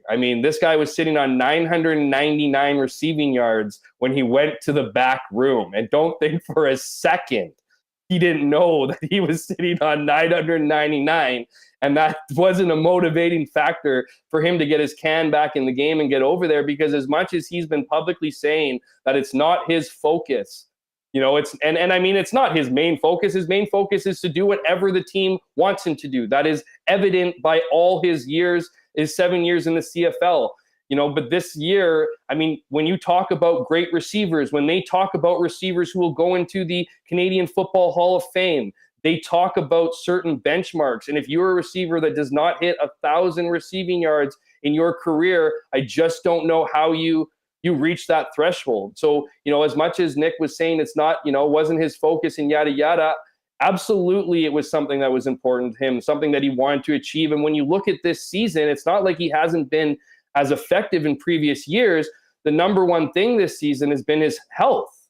He's been available. And so, that's one of the reasons why they haven't reached, that first ever Canadian with 1,000 receiving yards, 1,000 rushing yards. As we know, Andrew Harris had multiple seasons with 1,000 rushing yards with this team. And so Nick Dembski finally put together, another great year, but a year where he was effective and he was healthy. And that's really the difference in this. And congratulations to him, because he does, he's a beloved teammate. He puts a ton of work into his craft, and he does a lot of the things selflessly that you ask of him as a teammate. So for him to finally reach this mark in his 7th CFL season is certainly an accomplishment to acknowledge and celebrate.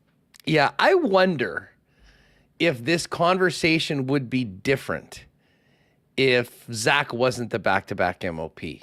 Like, he has played so consistently well ever since becoming a Blue Bomber. And I'd imagine, without a doubt, outside of the market, I mean, there is Bomber fatigue when it comes to voting for these awards and having the Bombers always being at the top of that list. And that might be, regardless of who wins that award for the Bombers and potentially the West this year, that might be work against them when it comes to winning the overall award against the East nominee. But I do wonder if we weren't so used to Zach Collaros playing at this level, there might not be some more support. I mean, I'm looking at the chat right now, and I mean, even here in this market with Winnipeg fans, Brady Oliveira is getting 3 out of 4 votes right now. I put it this way. I think at minimum, it should be a heck of a lot closer than what we're seeing from the fans right now. Because, and you mentioned, I mean, yes, there has been a few picks and turnovers from Collaros. Listen, Brady's put a couple on the ground that have gone back the other way as well so far this year. And that's not to take anything away from the amazing season that he's had. But I almost think that we're just so used to Zach being Zach that I'm not sure he gets the credit that he maybe deserves, even though he's right there as a candidate for the award. Yeah, I think that's a fair argument. And I certainly think that and it's not the first time we've seen it. In fact, I'm trying to think of the year that it was. I believe it was 2019. But whatever the year that Stanley Bryant didn't win offensive lineman of the year, he lost by a single vote to Chris Van Zyl. And you're telling me that there wasn't, he had already won the award twice in a row and then won it the next season. That to me was a time where, because a lot of people don't understand the position, would in previous years would have just voted for Stanley Bryant. And I imagine after 2 straight years of winning it, there's at least 1 or 2 people in that group that would have thought the same. So it's not that I don't think it doesn't exist. I think there's certainly there's elements of voter fatigue, but I don't know if voter fatigue is something that is working against you. I don't even know what the words would be, but someone might just vote Zach Collaros because they just know him to be the best. They might not have watched him. He might have got the momentum in previous years because of how highly everyone spoke about him. And so, I mean, I don't think that's a case at the local level. I think there's a ton of respect and understanding for what Zach Collaros does for this team and the role he has in their success and the role he'll continue to have in their success. So if it does end up being a Brady Oliveira, I think that's more of a recognition of the outstanding part of the award. A lot of people forget it's not the most valuable player on the team; it's the most outstanding season. And and in that reflection, while I don't think anyone can argue that Zach Collaros is the most valuable player on the team, I think there is an argument to be made that Brady Oliveira had a more outstanding season, given what we saw through the first 17 games this year.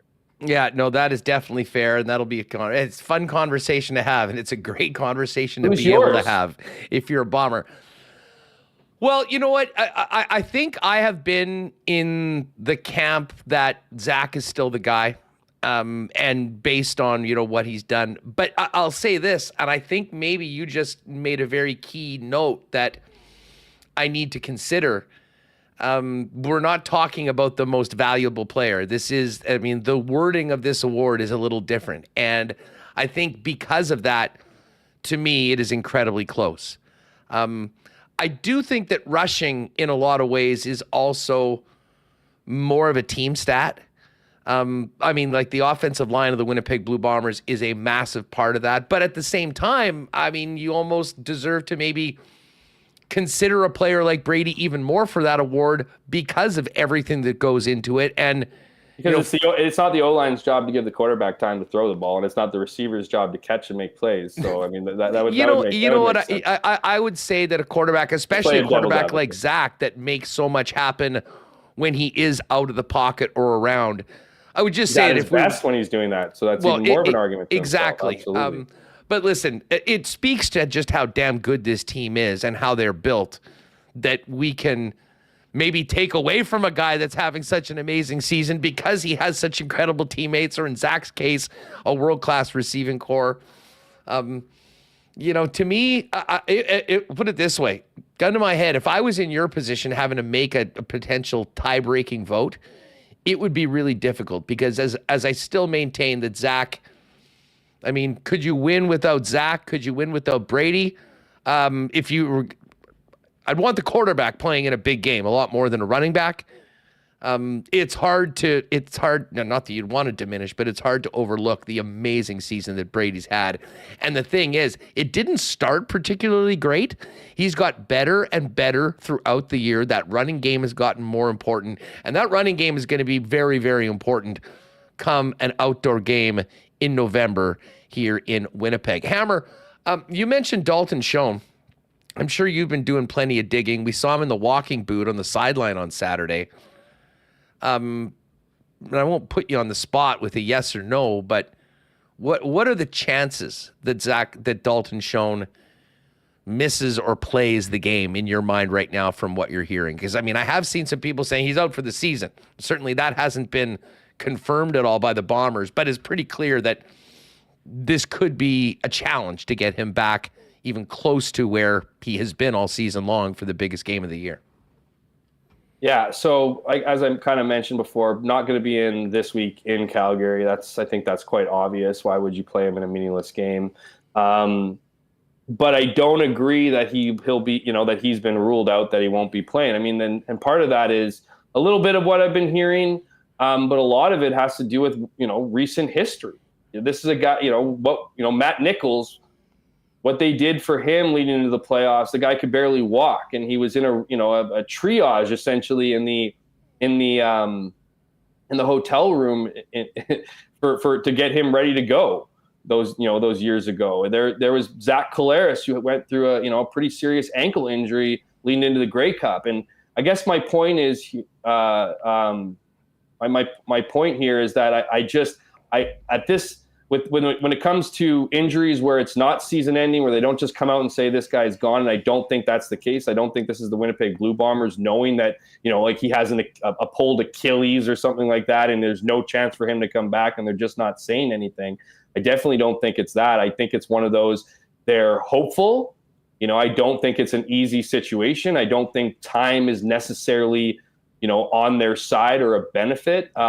But I've never done it before, and I'm not going to start now, betting against a guy like Al Couture, who, is, anyone who understands or knows his role at the Winnipeg Blue Bombers and just his knowledge when it comes to rehabbing injuries and what it takes and different things that they'll try and challenge and whatever. I'm leaning way more towards him playing in the West Final than him being ruled out. But at this point, I don't think anybody has those definitive answers. I don't think anyone has an answer one way or the other. But I do know that the Winnipeg Blue Bombers and Al Couture will be doing everything in their power to give him the best opportunity to come back. And now I sound like a Mike O'Shea, but that's just realistically what is happening right now, is that they will do everything they can, and Dalton Schoen will do everything that he can. And this is a guy, I don't want to talk about players that aren't as key with injuries. There's been those guys on the Winnipeg Blue Bombers, and there's those guys on other teams that just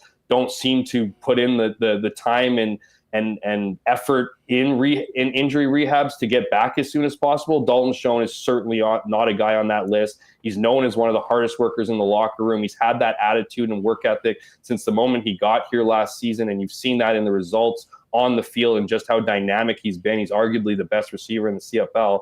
And so I have no doubt in my mind that he'll be doing his side of the work. And I just have this belief that, when the winner of Calgary and BC come to Winnipeg on November 11th, that we'll see Dalton Schoen in a uniform.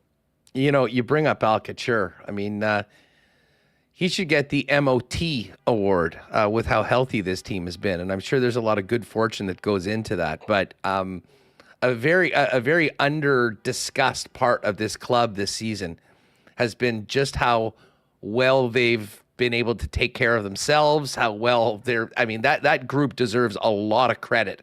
And again, the Bombers have put themselves in a perfect situation with a nothing game in Week 18, a bye, to give themselves an opportunity to prevent guys from getting hurt, to be at their best for November 11th. Which brings me to my next question. And I had a chat with Kyle Walters yesterday, and just hey, congratulations on wrapping the thing up, and I kind of said, what's next week going to look like for you guys? And I mean, I think the assumption is that Zach won't play and a bunch of guys. And he said, well, we're just going to figure that out over the next few days, because there are salary cap considerations, with players on the lineup, who's coming in and all of that. And I'll be honest, I hadn't really thought of that, and I don't know how complicated that is when we're talking about the CFL cap. But I mean, just from your perspective, Jeff, I mean, what's going to go into the decisions of who is in, who is out this year? I mean, you can't sit everybody. And I imagine the focus will be first and foremost that Al Couture doesn't have a lot of work to do at the beginning of Monday because of things that happened to star and very key players in the game this weekend against the Stamps. I'll say this. Anybody who has something that is a bit more than average, so something that maybe they've been nursing for the last week, two weeks, few weeks, month, I think of guys like Jackson Jeffcoat. I can't think for a second that he'll take a single snap in that game just to ensure that he's at full health. Dalton Schoen, another guy that even if he was in a position to play, would never play just because of obviously what happened in week 18 with his ankle. So any of those guys that have been dealing with something throughout the season, more likely won't be in the mix. And I might add a guy like Nick Dembski just as a scare because of what we saw last game. I'm not saying he won't be. He could very well be in the lineup, but a guy like Zach Collaros could very well play. I mean, I think it's going to come down to individual players. The fact is you can't sit everybody. I mean, the Bombers have a lot of guys on both sides of the ball that they would like not to be injured, but whether it's salary cap restraints or just strictly numbers, you can't sit everybody. So I imagine it will go, and you talk to most of these guys, a lot of guys don't want to sit games, So what I meant, I've started to say it twice already and haven't finished it, but they'll go to these guys and they'll ask them what they need. Are they the kind of players that need, a half, want to play the game? I don't know if they'll ultimately have the decision. I think that falls on the coaching staff and the trainers. But they will definitely hear their input. And then, Zach Collaros isn't going to play unless the entire offensive line is protecting for him. So I imagine it's the decision of, okay, maybe we'll play Zach a quarter or a half. I could not see him playing any more than a half of football next week. But if they do go that way, certainly he'll be protected by all five of his starting linemen. So if his starting linemen all of a sudden fall into the category we talked about, where if Stanley Bryant has been nursing something, or if Pat Neufeld has been dealing with an issue, or both of them and both aren't playing, I just can't see a Zach Collaros being behind center. So I think it's this is certainly this isn't unprecedented. The Bombers usually have more time to figure it out, and when they've had the month, they've usually overloaded guys in the second last game and seem to have no issue sitting guys out in the final game. So if that pattern continues, or that logic is maintains, then I could see a lot of guys sitting out, especially because it's on the road. That's the other factor here, right? If it was in Winnipeg and it was the last game and it was sold out, they might more players might be inclined to play, and the team might be inclined to play, more starters more often. So I definitely see it as a watered down event in Calgary. It's a nothing game for both sides. So it's really the priority is to get back to Winnipeg, get ready, get healthy. And of course, Winnipeg, while lucky to have that first week bye in the playoffs, also needs to take that into consideration when making these decisions, because the reality is if you're sitting out next week, you're actually going 3 straight weeks until you actually play a game. So again, that goes back to those one-on-one conversations with players and trying to determine comfort. But as I mentioned already, a lot of these guys have gone through this. The team has gone through this, so they already kind of know what they're doing, and I'm sure they'll execute whatever plan they see as the best possibility for this club's success on November 11th. I see Granny Bomber fan and Joey Panks in chat saying Grant should sit as well. I agree with that too. I wouldn't even have him on the plane. First and foremost, and I was a little surprised that he played as much as he did on the weekend. On offense. When I saw that, look, I didn't say it out loud in the press box, but in my head was, what is he running a screen pass for? Why are they, anyway, I don't know. Maybe he's got a $50 bonus in there for like 200 receiving yards. I don't know. It just doesn't make any sense, especially when you take into consideration you got injured in a similar offensive play. So anyways, we don't need to relive that, but I agree with you. I'd be adding Janarian Grant to the top of that list, just making sure he's ready for the playoffs. One other thing that Panks just mentioned in chat, he said he'd like to see Brady Oliveira get out there and get his 20 yards to make it a 2,000 combined season. So would Brady Oliveira. So, and I guess that is the, and I can see that happening. I can see that happening for sure. And not just because those 20 yards are a cool thing. I just think, why not play your starters for the first quarter? Like, you can't worry about getting hurt. And if a guy like Brady's, Brady wants to hit that achievement. He knows that achievement's reflective of his teammates and a group, but it is a nice individual stat that I know he would entertain and want to have. No doubt about it. And hey, just before, I want to ask you about a couple other things, and I'm sure will be in your CFL column this week, outside of Winnipeg. But what an incredible season in the stands for the Bombers. I mean, a fourth straight sellout and a game that traditionally is one of the weakest attended games of the year because it's cooler. People are doing, other things as you get to this point. I mean, it just speaks to, the job that it starts with Wade Miller, what they've done, and the championship level of team that this team has had on the field, basically since Zach Collaros became a Bomber at the deadline in 2019.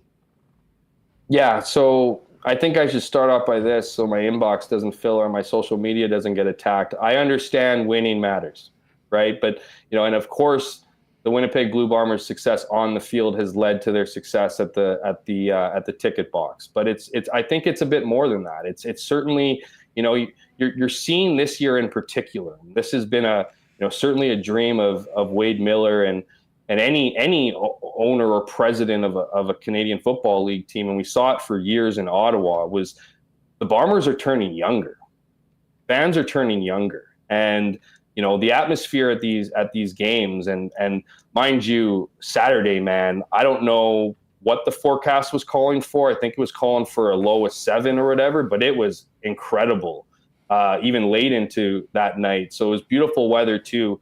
But it is just it's just that continued commitment to putting on these games, right? To have, to understanding that this is a social event as much as it is a sporting event, and doing everything you can to bring the community into it. There's a big community feel that, I wrote about last week, the relationship that the players have with the fans. I know it's different than the NHL, but it doesn't necessarily have to be in certain instances. Like players can embrace the community, whether they're making $8 million or $60,000. The effects it has on fans matters. And we see that, week in and week out. Just an honor and a privilege. You have guys talking about Bombers fans as an honor and privilege to play in front of. And when you interview the Jets room, while obviously they care about fans, their reaction to lower attendance is, I'm disappointed. And so I just think again, it comes with winning, but I think this has just become a little bit of I want to support these people. This is, this is a fun ride to be on, and it starts and ends with the atmosphere at IG Field. And the success on the field is a big part of the energy in the stands. I mean, we hear it from the players. They talk about how impactful it is. It messes with other teams. Teams, have to change the way they plan and practice throughout the week because of the deafening noise that fans have. Players, are constantly crediting fans for how smart they are, that they're quiet when they're when the offense is on, and they're absolutely crazy when the defense is on to mess up the opposing offense. Well, yes, you can sit there and say there are a ton of people who just know football and whatever. I think it's people who give a shit enough to ask why they're doing that and join in on the ride. And I think that momentum has been brewing for quite some time here, and you're seeing it, and it's great to see. And you'd wish you would, as somebody who's obviously painted a lot of success for the Bombers and has been critical of the Winnipeg Jets in the past, I of course want to see the Winnipeg Jets succeeding in the ticket box, but I just see too many examples that go against exactly what I just said, and people not feeling like they're a part of it in that distance. And while there's certainly efforts being made now by the Jets to try to bridge that gap, it's got a little bit of a too little too late feel to it, at least right now. I know they're going to continue to work and get there, and I have all the trust in the world that the Jets are going to get back to being a beloved, sold out arena, but it's going to take work and it's going to take efforts. And I would say, just as a cap off on this long answer, that True North could use a lot of best practices, if you will, from the Winnipeg Football Club and what they're doing and maintaining their ticket fan. No, listen, I mean, I'll agree with you. That's something we've talked about over the last number of years. And this is not to take shots at what's happening downtown. But to give credit, and if you had told me 5, 7, 8, 10, 15 years ago that the Bombers would get to a point where they've sold out 4 straight games and are the standard in this city when it comes to the treatment of fans and how they work with it, that would have seemed inconceivable at a time earlier in my life. And credit where credit is due. It's been an amazing season. They've done a great job at, continuing. And, as someone that knows a thing or two about ticket sales, the most brilliant thing was how they packed it in. They got that one sold out game. They knew what was coming, and they worked their asses off to drive people to those future games. And there's something about the scarcity of the ticket, and that is what the Jets had for a long time that unfortunately they've lost a little bit. The Bombers never had. And now people are realizing, geez, this game's probably going to be sold out. I better go get tickets. I won't wait till the last minute. And it is a huge, huge factor in their success right now and how you continue and maintain it going forward. And I guarantee you it will be phenomenal for their season ticket numbers this year for people that have been to a few games that maybe we're going to go to a game that was sold out, that jump on that and really do feel a part of it. So a lot of good stuff in there. Got to give a shout out to Scooch. Joe Pascucci's in. Scooch, we were actually thinking about trying to get you on the program today. Joe, again, you have to check out his Twitter feed. Another incredible blast from the past from Scooch with an incident in the 80s, a brawl between the Flames and Jets, which involved Rick Bowness getting suspended for swinging at Tim Hunter from the bench. Obviously, with the Bones news today, we figured we'd maybe put that off a little bit, but check that out if you haven't already. Hammer, this is going to be an interesting week for the Bombers. But more than anything, I think, the focus is going to be on staying healthy. And I think the action is going to be more at the ticket window because people are going to be getting those seats ready for the 11th of November. Speaking of the Jets and the Bombers, originally, the Jets game is scheduled for 3 p.m. I think the final was originally scheduled for 4. We see it's now 5:30. And considering we're talking about the middle of November in Winnipeg, I can't imagine they'd want to start that any later. Do you have any intel on whether there might be a further move of the game? It's complicated because it's Remembrance Day, of course, and I don't think anything can even be sold until 1 o'clock p.m. I'm not sure if you've done any digging on this, but what are the chances in your mind that we might see a tweak to potentially the hockey game with the football game being later to allow people to maybe get downtown for the hockey game and then jump on rapid transit and be there for kickoff at 5:30? Yeah, I think it's like we've seen in the past. There have been movements when those occasions have occurred. You bring up an interesting point with it being on Remembrance Day and maybe some of the restrictions that come out of that. I'm not 100% sure. I don't have a ton of insight. It's probably something that we're going to have to probably inquire about pretty soon here. I mean, I think we all know the power and influence of broadcasters, right? If a broadcaster wants to move it and it works for them, they'll do it. If it doesn't, why would they? I do think the move to 5:30 is, I think what we see right now is probably what we're going to get. I don't think you want to move the game any later into Winnipeg, as you mentioned, especially with those temperatures dipping and coming very soon. We're already calling for below 0 temperatures this week, I think. So certainly I don't think you want to play any later. And unless the Jets game can start a bit earlier, I don't see much movement. But I think what you see is kind of what you get at this point. Yeah, well, I would think that there might be a possibility of moving it an hour up to 2. And you mentioned the broadcast. The broadcast is a great point. Normally TSN has these games, and I think that was sort of a factor before when the Jets were playing Nashville a couple years back, and there was a Bomber game, and they ended up moving that. And I think we had plenty of talk because it does suck in a market like this. There's so many, like the Venn diagram of Bomber season tickets and Jet season tickets is like this. I mean, they're very intertwined. So to make people have to make a choice is unfortunate.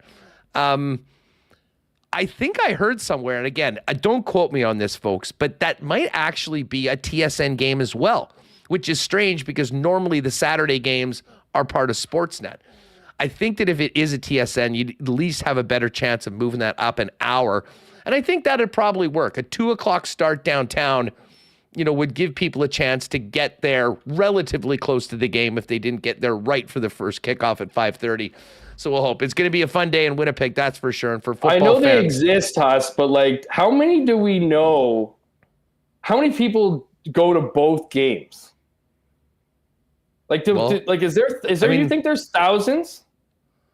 Well, thousands might be tough. I mean, put it this way: because the that's last what we're time it dealing with here happened, is the people physically going to games, right? the last time it happened, the Jets were playing the Leafs. There was a Leafs game after the Bomber game. Oh, it was actually after the West Final against the Riders. That really cold day. I was one of them. I mean, I know they finished out, exist, and I but give a I ton was of credit at the to those game. I people, was but- at the game, and I saw a ton of people that had obviously come from the Bomber game.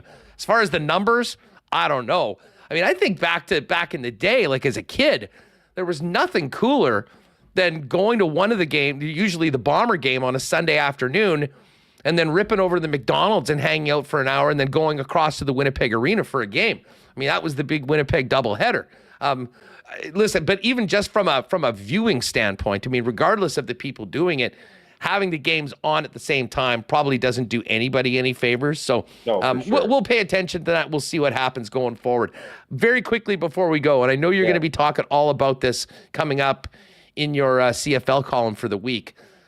Riders said Craig Dickinson see ya. Jeremy O'Day is staying. Are you surprised that there wasn't more of a house cleaning, or does more come?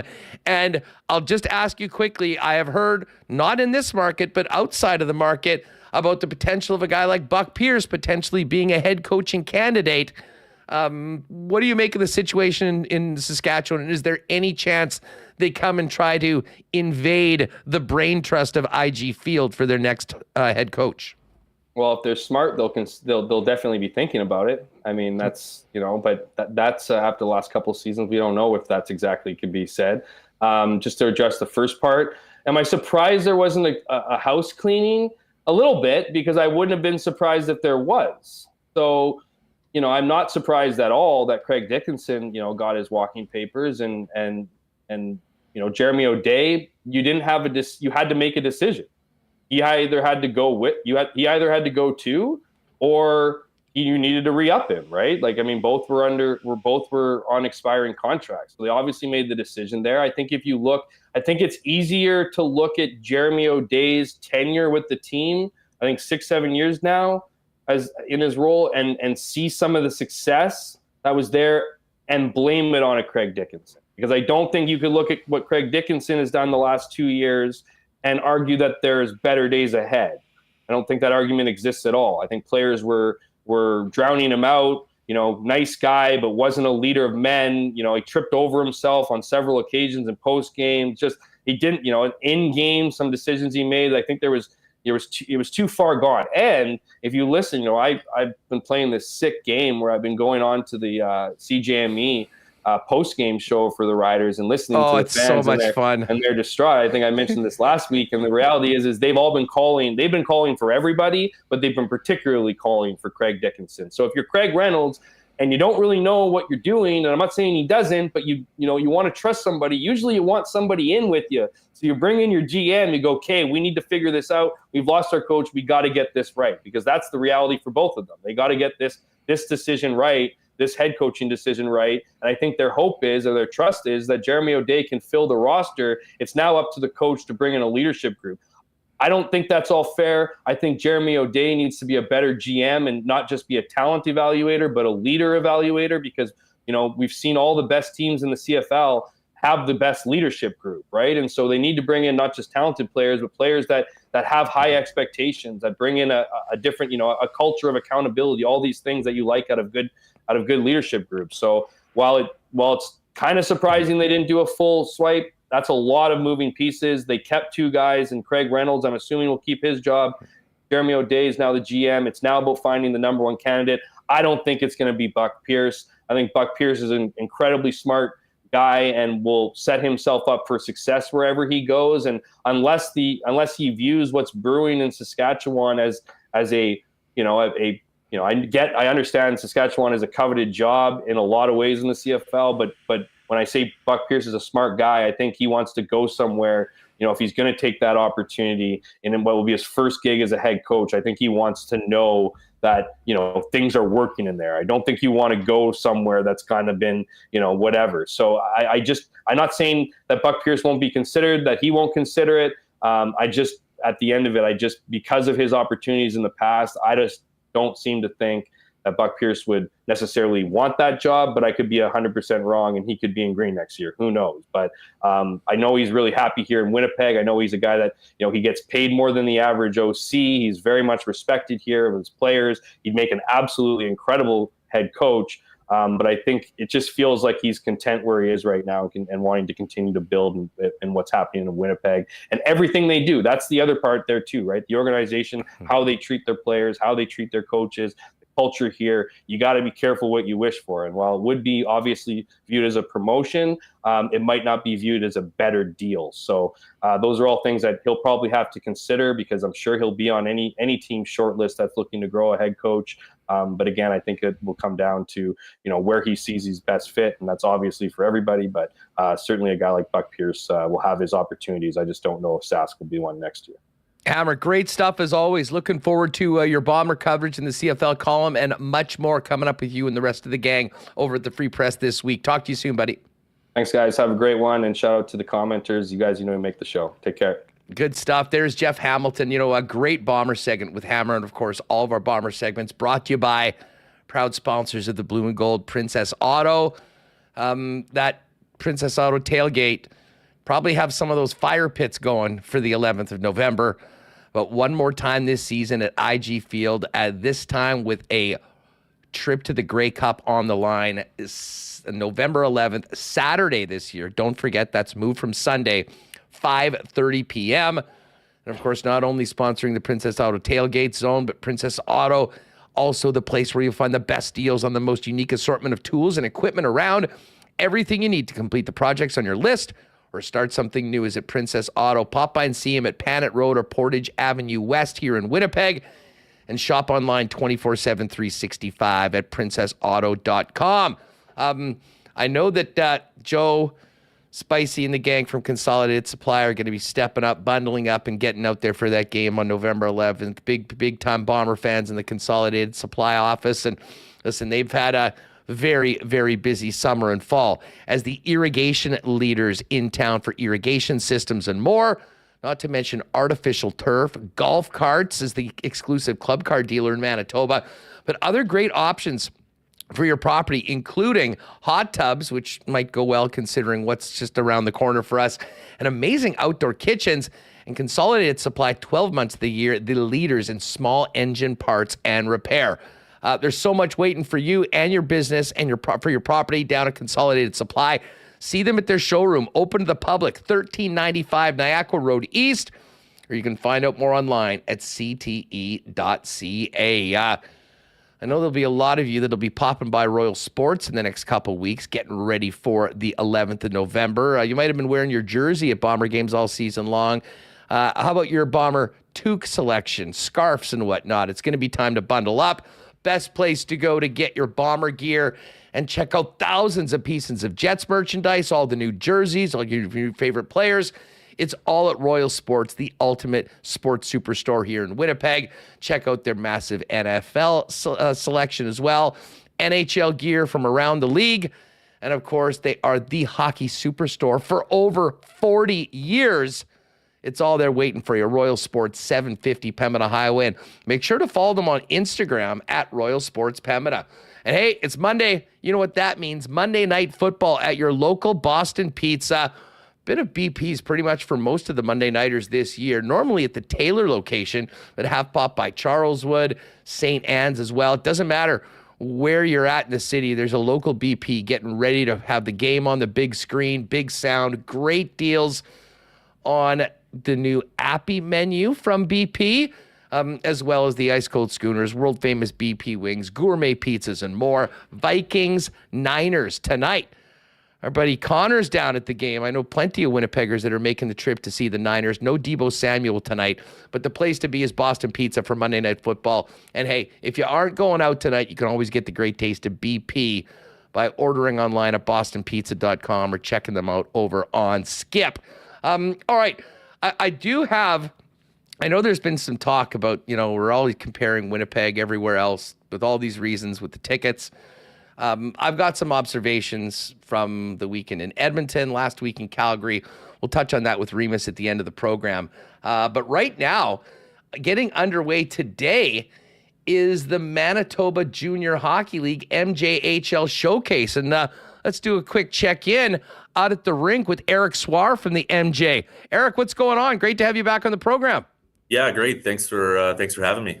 So where are you at right now? Is that Iceplex? So Seven Oaks Sportsplex. Excellent. Listen, the start of the season's already underway. The teams are on the ice, but this is a big few days for the Manitoba Junior Hockey League. Fill people in on what the league is undertaking beginning today. Yeah, so the 3-day event here at Seven Oaks Sportsplex in Winnipeg, all 13 teams are in action. They play 2 games over the 3-day event, so 4 today, 5 tomorrow, and another 4 on Wednesday. So tickets super affordable, $10 per game, $30 for the day pass, or if you want to come for the entire thing, it's $60. So it's great to have all of our teams in one place, and we're looking forward to it. The first game is just underway on the other rink on the other side of the Sportsplex here, and it's the undefeated Flyers in action. So only undefeated team remaining in the CJHL right now. That is, and this is such a cool event because, while you're bringing the teams have, the leagues have already started. This is a big opportunity for players to show what they can do, for teams to show where they're at, and an unbelievable option for scouts to come out and look at these young guys. Because let's face it, ripping around the province, it's a big province. There's games all over the place. There's a lot of miles that it takes for scouts to get here. And I imagine that's part of why this event was created, to try and get a few more eyeballs on the young players in the MJHL for what might be to come post their time in the league. Yeah, no, exactly. It's great to have everyone in one spot and to have it in Winnipeg where all the scouts have easy access to the airport and a quick trip up to Seven Oaks here. So, yeah, at the end of the day, we're a development league and we're trying to develop players and move them on and advance them to the next level, whether it's the NCAA or the U Sports ranks or even the Western Hockey League. So, it's a great event for scouts in a central area to come and, get their looks at all of our teams in person for the first time. Erik Swar from the MJHL discussing the MJHL Showcase out at the Seven Oaks Arenas complex today, tomorrow, and Wednesday. May as well start off with the Winkler Flyers you mentioned. Not just here in Manitoba, but in the entire CJHL, the lone undefeated team. What a start for the team from Winkler. Yeah, no, they've had a great start, and they're led by, former NHLers in Justin Falk, Ryan White, and Eric Fair, and they've been off to a real strong start. 8-0 or 7-0 out of the gate here, the only undefeated team remaining, as you mentioned. And, they've had a lot of success here in the last couple of years, advancing players to the next level. Their goaltender currently, he's committed to play Division I. I know they have a few young guys that are getting a ton of looks right now. So, a strong start for them, a strong team that plays, very well under the systems that they've implemented there. And they've just really bought into what, Justin Falk and his crew are kind of selling there in Winkler. And they're doing things the right way. They're, full of Manitobans on their roster. It's a young roster, and they're having tons of success because of it. And we can't really start this conversation without talking about Paul Dick and the Steinbach Pistons, defending MJHL champions. They have built such an impressive program there, a huge following out in the Steinbach area. Listen, whoever's going to raise the Turnbull Cup is going to have to at some point go through the Steinbach Pistons, how they look so far and what's their start been like. Yeah, you know what? They got off to a slower start, and then they've just rattled off 5 wins in a row. Another team where you talk about players getting advanced to the next level. Each year it seems like they're at the top, moving players on to Division I. They just had a player last year, Warren Clark. He was selected by the Tampa Bay Lightning in the NHL draft. So, you talk about their players, you talk about Paul Dick and the program that they've built in Steinbach. It's great for the league to having a strong team like that.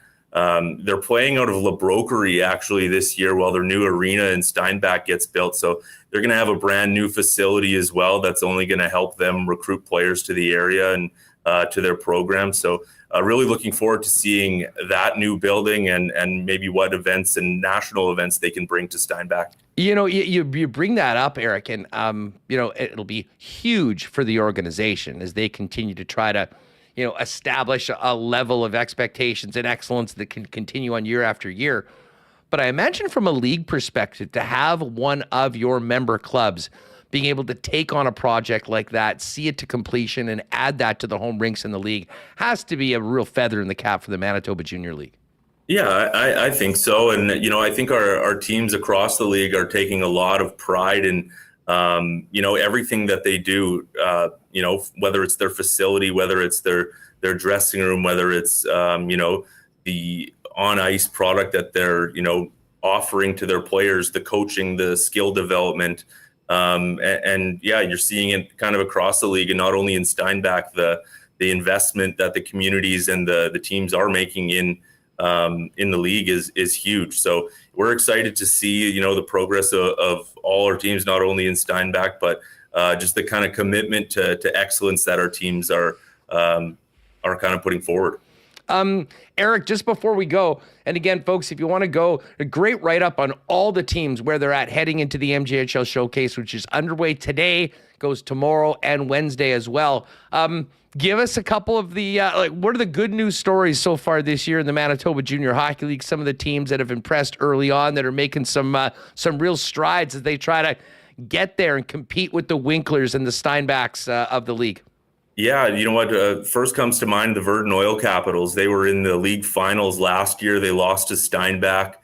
Obviously, Steinbach had a really strong team last year. And Verdun just, they've had a pair of 17-year-olds commit to play Division I hockey already. And Bryce Bryant and Luke McKenzie, they just got, a trio of players back from the Western League. So they have put together kind of a run here in the last 5 games. They've scored 30 goals and only given up 6 against. So they look like they're a force. They look like they're, poised to get back to the Turnbull Cup if they can put it all together. And, a team out in the West Division, the Dauphin Kings, they beat the Steinbach Pistons in Game 7 of the Turnbull Cup a couple of years ago. And, they're building a ton of success again this year. They've only lost 1 game so far in regulation. I think they're 7-1. So, the Niverville Nighthawks, I know your buddy Nick there is involved with them, and they've had a strong start as well. So they've had great attendance, and, we're seeing a rise in attendance, honestly, across the league over these last couple of years coming out of the pandemic. So it's great to see from a league standpoint. It's great to see our teams are having success both on and off the ice, and we couldn't be happier kind of where the direction is going. Well, that is some great news and a great way to kick off the season. And, of course, this big MJHL showcase over the next 3 days out at Seven Oaks. Folks, you can go to mjhlhockey.ca for more information on the league and the event. But you know where it is. Games all day today, tomorrow, Wednesday, with all the teams in the MJHL playing 2 games over 3 days. Lots of scouts there. Hey, all the best, Erik. Thanks for doing this, and best of luck with the showcase, and we'll catch up throughout the season to see what's going on in the MJ. Yeah, thanks, Huss. Right on. There is Erik Swar from the Manitoba Junior Hockey League. Great crowd today. I mean, well over 500. Hit that thumbs up button if you haven't. Let's get that to 200 while we're live, folks. That would be a great, we would really appreciate that. And by the way, thanks to us, we're now at 10.1K subscribers, so nice little bump up. If you're watching this right now and have not already subscribed to the channel, hit that subscribe button and join us daily, Monday to Friday, 1 p.m. live on YouTube. And, of course, subscribe to the podcast wherever you get your favorite pods. If you can't join us live on YouTube, sucker will be in your audio inbox wherever you get your favorite pods right around 3:30 p.m. He gave a nice shout out to Nick, who, of course, Nick and Nikki DQ, great sponsors of ours. And a big part of the growing Niverville community. They've got the DQ in Niverville, as well as the new Pita Pit out there. And Nick and many of the other small business people involved in the birth of the MJHL's newest team, the Niverville Nighthawks. Of course, if you want to hit one of the 4 Nick and Nikki DQs, there is the one in Niverville, along with the DQ Northgate, DQ Polo Park, and DQ St. Anne's. Jump on those delicious stack burgers and grab a blizzard while you're at it. And hey, there's going to be a lot of Little Brown Jug being enjoyed on November 11th. I can tell you that much because, of course, now Little Brown Jug, not only Winnipeg's favorite local beer, available throughout the city, wherever they sell great beer, but now an official partner of the Winnipeg Jets. You can find it at the craft beer corners in the arena, along with some of the other great local beers here in Winnipeg. And you can also pick it up at IG Field, 1919, available at the Poutineery locations and the hometown concession stands at IG Field. Best place, though, to get your Little Brown Jug is down at the brewery and tap room on William Avenue. It's all there for you, and you can also check them out at littlebrownjug.ca for more information on all their products, online ordering with local delivery options as well. All right, been a great show. We still have more to get to. We got a Monday nighter. We'll get to the Coolbet lines in a minute.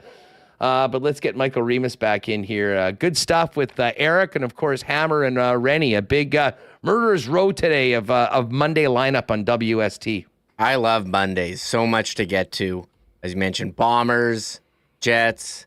This MJHL showcase sounds like a lot of fun. This week, games pretty much like all day at Seven Oaks. Sounds pretty affordable. Interesting to hear him say the attendance gone up too since the pandemic. That was great to hear as well. So again, and we even touched on NFL. People were asking you about Taylor Swift in the box yesterday. No one cares about the game. We want to know what you think of the secret handshake with Taylor Swift and Brittany Mahomes. Chiefs win, Chiefs cover. Brittany and Tay doing their thing up in the box on top of the AFC. Bills lose. Dolphins lose. It was a great day. Listen, I had the best weekend. I had the absolute best weekend. I got out to Edmonton on Friday night, hooked up with Matt Awanek from WST. Well, first of all, I hooked up with Dusty in the airport. He got off the flight that I was getting on to come and do the Bombers Elks game, ironically. And then on Saturday, just had an absolute blast. A bunch of the guys that I used to work at the Oilers with, we got together, went to the game, and just an absolute group of beauties. Special shout out to my guy, Damon Bunting, who actually is a big sponsor of Dusty's program, for the invite and taking the fellas out. Obviously, I was quite pleased, more than they were, with the end of the game in Edmonton. And then took an earlier flight so I could get back for the Chiefs games. Everything came through, and shout out to the lock shoppers that rode with me. I was 5-0 on the daily pick last week. That was another great thing. I got off the plane to see Jersey had come back and won in overtime in that game.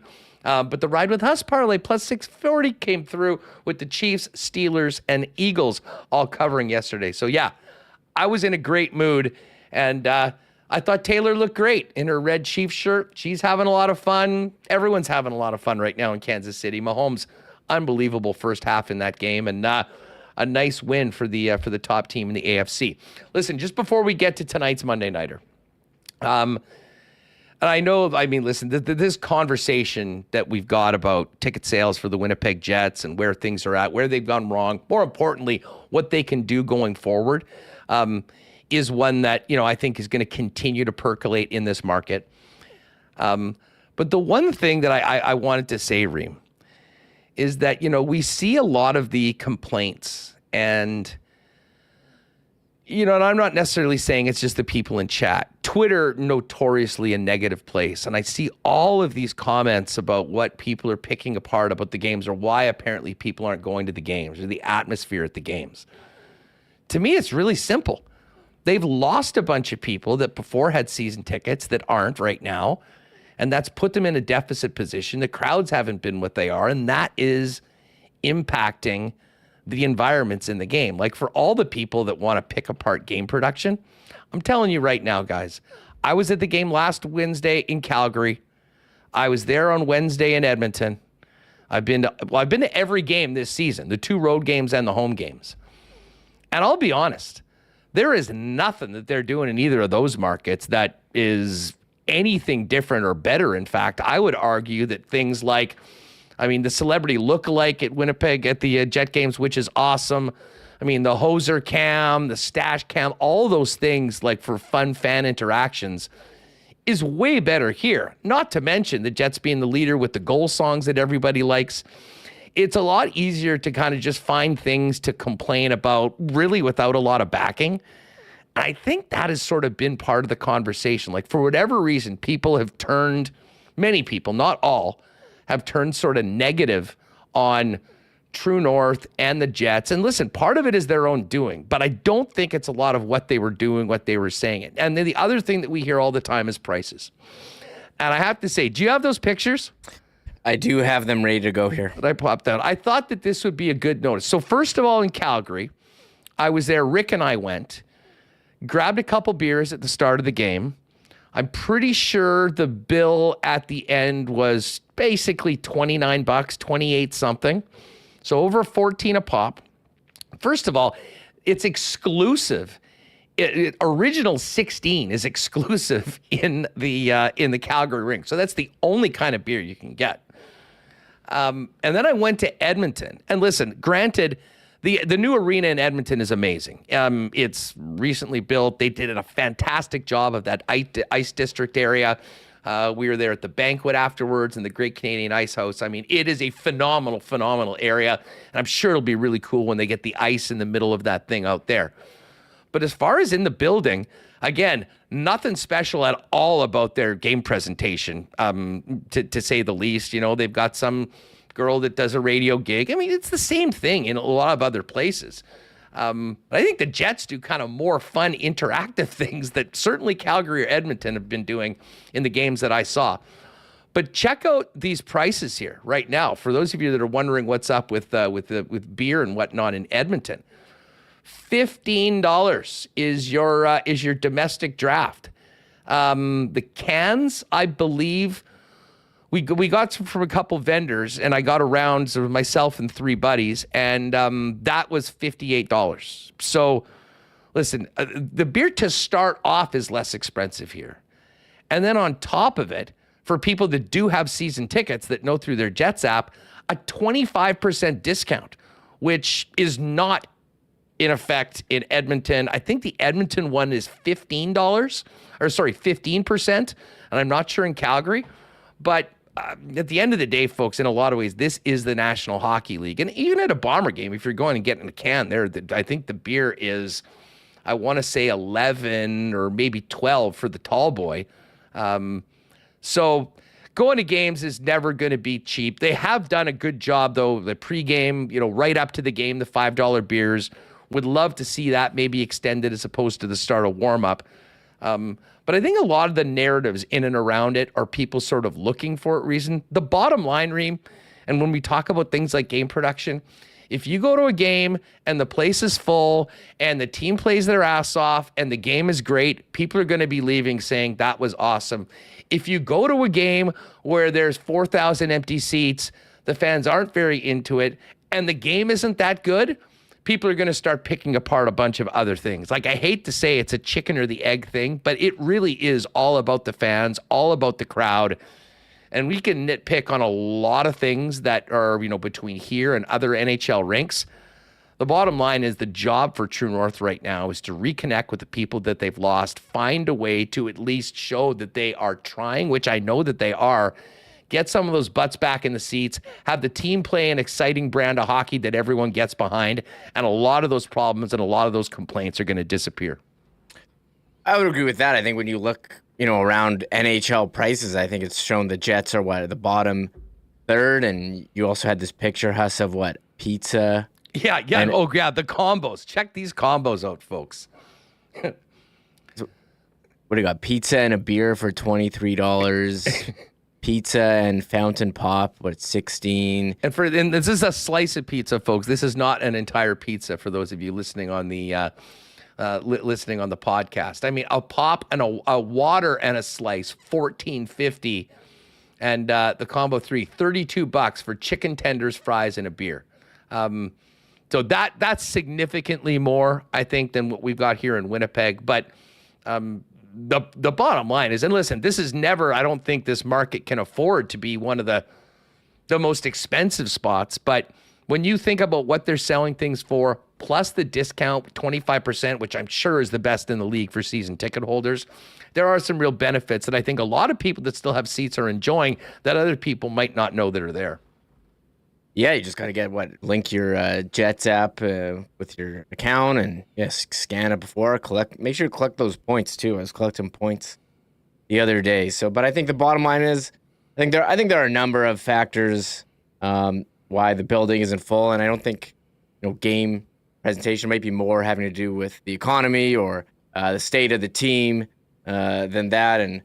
And I do wonder. We've talked about this before, how the prices at stuff like sporting events at a certain point, I like what Atlanta did, where they just reduced everything. You have to wonder, are you going to sell more if you put 2 beers at $9 than 1 beer at $15? And what's the cost benefit there? Now, I'm not like a big ad wizard who can figure that one out, but I think that's I think that's something to consider. Like, how much can you just keep going up and up and up? Well, exactly. And listen, I've been saying this going way back into the 1290 days. As someone, and listen, I know there's a lot of, and listen, I don't want to disrespect anybody else in the media. But listen, most of those, just about all of the people in the media are in the press box for the entire duration of the game. They're not even in the concourse talking to fans in between intermissions. Don't buy tickets and probably never buy anything else at the games. So by the same token that we don't ask fans to break down the media's job, I think it's a real challenge for a lot of people in the media to speak to what is happening without actually talking to people face to face, getting their feedback, both from people that aren't at the games, but also the ones that are. And the one thing that I will say, and we didn't get into this too much on Friday, but coming out of the game against Vegas, listen, I was rattled. We had a great time pregame, but talked about Wednesday's show after the crowd, which was a shock to myself and a lot of people on Tuesday. And it really became apparent the amount of work that is going to need to take place to get a bunch of these people back and get to where this Winnipeg Jets team needs to be healthy long term. I had a much better feeling after the Thursday game, and it was part of a bunch of the conversations that I had with people in the intermissions. And it's very apparent that a lot of the people that were there still really care. And I think a lot of the people that weren't still do and are looking at some things to sort of give them the confidence to get back. Listen, a lot of it is real life stuff. It can't be overstated. Inflation, people are older, they've got kids now, that's expensive. I mean, all of that works into it. But listen, there's no doubt that they've got a lot of work to do to reconnect, to build up that season ticket base. Part of it is getting in with the corporate community and doing a better job in getting commitments and sponsorship and season tickets from the corporates. But the backbone of this club has been the fans. And when you see where the seats were open, I mean, it's in the upper bowl. It's in areas that were normally full for the first 10 years of the franchise. And I think because of that, there is the potential to, especially if the team can, continue to play well and play a brand of hockey that people like going to. I think they've done a lot of the things that, frankly, they aren't doing in other markets that are important for fans to do. It's a long conversation. It's one that's not stopping right now. But I just, considering I'd been in Calgary and Edmonton, which I think are the two markets that we can compare Winnipeg to the most here in Western Canada, of markets slightly bigger than ours, but not way bigger than ours. There's a lot of things that, frankly, are already being done that kind of are better here than they are in other places.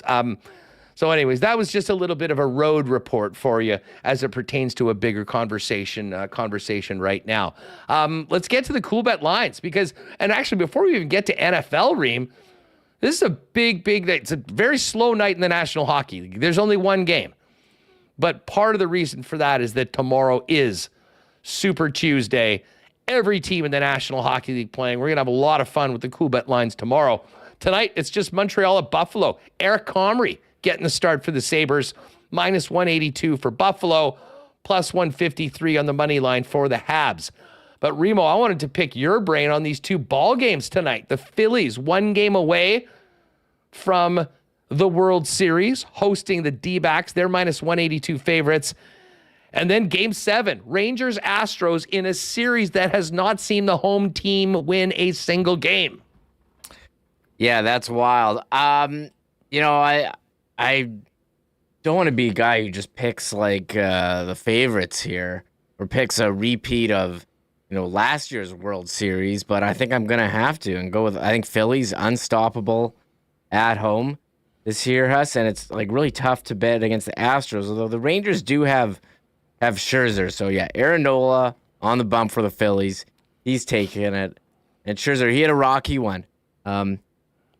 So I think, so Phillies, that's Game 6. So I'm going with Philly. In this Game 7, 7 o'clock, I will be tuned into that. That and Monday Night Football, too. I'll go Astros, but maybe I would like to see the Rangers win. But I think you got to go. I'm going Astros. I think you got to go Astros. Like, minus 128 is not that big of a favorite for, like, the Houston Astros, who've been there, like, every year in the past couple of years. Well, the Astros, I'm very happy with the Astros, even though we all know that they're sordid history during this run. Yeah, we don't like them, but we're going to pick them to win. Well, I was very happy because they were 2/5 of the 5-0 week last week with the daily picks for Coolbet. So I'm back on the Astros, and Max Scherzer's on the hill tonight. He had an ugly start coming back, and he'd been off for about a month and a half. He's going again tonight. I am going to ride with the experience of the Astros, which brings us to the Monday Nighter. Vikings at home, US Bank Stadium. Our boy Connor's got his Deebo Samuel jersey on. Poor young man will not be seeing his favorite player. Deebo's out. Good news for Niner fans, though. Christian McCaffrey is in, and the Vikings are a 7-point underdog at home. Everything tells you that the Niners are the play here, Remo. But I'm actually, even without Justin Jefferson, and even with Kirk Cousins' primetime record, I think the Vikes can be in this game. I'm certainly not ballsy enough to pick them on the money line at plus 265, but I think I'm going to ride with the Vikings plus 7. And I like Jordan Addison over 4.5 catches, and I'm looking at a big game from George Kittle on the Niners side of things. He always seems to come up big in prime time. And without Deebo Samuel, I think Brock Purdy has a few more balls going Kittle's way. Yeah, I agree with you there. Christian McCaffrey, I'm curious how effective he's going to be. Are they going to mix in some Eli Mitchell? As I'm playing up against Joey Slattery, he used to be with CTV in the Winnipeg Media Fantasy Football. I'm down 35 points here. I got Cousins, McCaffrey, and Brock Purdy. It's going to be close, so that's what I'm watching. But how's Brock Purdy going to do, Huss, without Deebo? He's not good without his weapons, but they do have some other good ones in, as you said, Kittle, McCaffrey, Brandon Ayuk as well. So I think a lot of points in this one. Over under 44. Well, although San Francisco's got that stout defense, and it's been a rough year for Minnesota. The Pat Pack in the Winnipeg Media League is on its way to another win. I'm playing Josh from the Free Press, and it looks like he's done. And I still have Jordan Addison, and I've got it. So unless Addison somehow fumbles 5 times, you're in. I should be in good shape. On that. Pretty awesome day in the NFL. The late games were good. Big win by Pittsburgh. That was one thing we talked about in the lock shop today, Remo, and guys were talking about the Rams, and I said, listen, every point that you guys are making is good. Pittsburgh's look brutal. Matt Canada's getting killed. Kenny Pickett hasn't been very good. I'm still taking the Steelers because Mike Tomlin and that defense finds a way, and they did it again yesterday. Not just covering the 3.5, but winning outright. And as bad as they've looked this year, they're 4-2. Huge Houdini win by the Browns in Indy. I thought the Colts got jobbed a little bit. And the Baltimore Ravens win as well. The Bengals right now at 3-3 are last place in the AFC North. We thought this might be the strongest division in football, and certainly by record, it seems to be so far this year. The Steelers' record since last year, you think they're terrible. You think they have a quarterback who's not very good, but their record, since week 10 last year, 11. I think it's 12-4 now since they won yesterday. And I agree. I thought the Steelers suck, but apparently they keep pulling off these wins. And I took Matt Stafford and Cooper Kupp yesterday in fantasy. Did not go well, and tough one for the Rams, that's for sure. I see Winnipeg Walter in the chat, local Bengals guy, not for long, who day. I have to agree. They were asking today in the lock shop, the Chiefs are number one. You see the Bills lose. You see the Dolphins lose. I mean, there's no guarantee that the Bengals even make the playoffs. But if you asked me who the team that might be the biggest threat to the Chiefs come playoff time, I'm not counting Joe Burrow out anytime soon. But anyways, the focus tonight is on the Monday Nighter. The Vikings 7-point home underdogs. The total is 44. And you're going to get that all over at Coolbet. We've got a Coolbet exclusive for the lock shop as well. And tomorrow we'll have to do some fun. We'll have to do something fun tomorrow, Remo, on the show tomorrow when we do the Coolbet lines. Because with every team, it's basically like an NFL Sunday, but with the National Football League, with every single team playing right now. The lock shop partner parlay for tonight is Kittle 4+ receptions, Addison 4+ receptions, and Kirk Cousins 1 or more interception. That's at plus 345 if you want to get on that. Again, if you haven't played at Coolbet before, get to coolbet.com, and when you make your first deposit, use the promo code WST. We'll double it. 100% bonus up to $200 on your first deposit. Should be a fun one tonight, Remo. And I'm really looking forward to seeing the Jets and Blues tomorrow night at Canada Life Center, 7:45. And I'm very looking forward to talking some picks tomorrow on the program. And you know what we should do? Maybe we even start it tonight if it's available. But a massive DraftKings contest for tomorrow with every team playing, I think would be smart. I've been playing, some NHL DraftKings to start the year. Not going well for me. So I'm still happy to have it to play, and big day tomorrow. Well, one hockey story we didn't touch on is Rasmus Andersson. He drilled Patrick Laine in the head on Friday night with like 2 seconds left in the game. 2 seconds left. They're up 3-1. Laine's trying to shoot on an empty net from the from his own blue line. Rasmus Andersson goes in, hits him in the head. So unnecessary, so egregious. I know these guys are competitive and trying to win, but if you're gonna hit a guy with 2 seconds left, fine, but hit him with your shoulder in his chest or shoulder to shoulder. You don't need to jump and hit a guy in the head when he's shooting from his own end on an empty net. Can you not restrain yourself in that situation? So I'm actually shocked the NHL got this right. This is like the stiffest suspension they've given out since Mark Scheifele got 4 games for hitting Jake Evans, but they gave Anderson 4 games. And now he's going to appeal it because he wants to play in the outdoor game? If that is the reason for the appeal, I mean, I hope it would be a complete joke if they let him play in the game. So I hope, for the sake of player safety and trying to keep headshots out of the game, that they just laugh in his face and be like, come on, Bevan's not overruling George Peros on that. I mean, it's I guess it's, you take a swing. I mean, what's the worst thing that can happen? I mean, they're not going to add games to the suspension. But with doing the appeal now, Calgary's playing tomorrow. They'll play again before the weekend. It's not like they're going to wait to have a hearing on this until next Monday and have him play in the game. And that's going to be wild. I mean, Calgary's best defenseman out. And, of course, on the other side of things, Connor McDavid out week to week right now. They're expecting 1 to 2 weeks for McDavid's injury, which occurred against the Winnipeg Jets in the Jets' 3-2 overtime win on Saturday night in Edmonton. Shout out again to the gang in Edmonton. And I will tell you this, Reem, you would not believe this. We continue to get great, reaction and people saying nice things about the show. I had a couple of Jet fans come up to me, say hi, grab a picture at the game, that follow Winnipeg Sports Talk Daily from Fort McMurray and another smaller town outside of Edmonton. So shout out to them if they're listening. It was great to see that we have that connection with people with Winnipeg ties far beyond the province of Manitoba. But overall, it was awesome. Big thanks again to my pals there in Edmonton for the great weekend, and the Edmonton Sports Talk guys.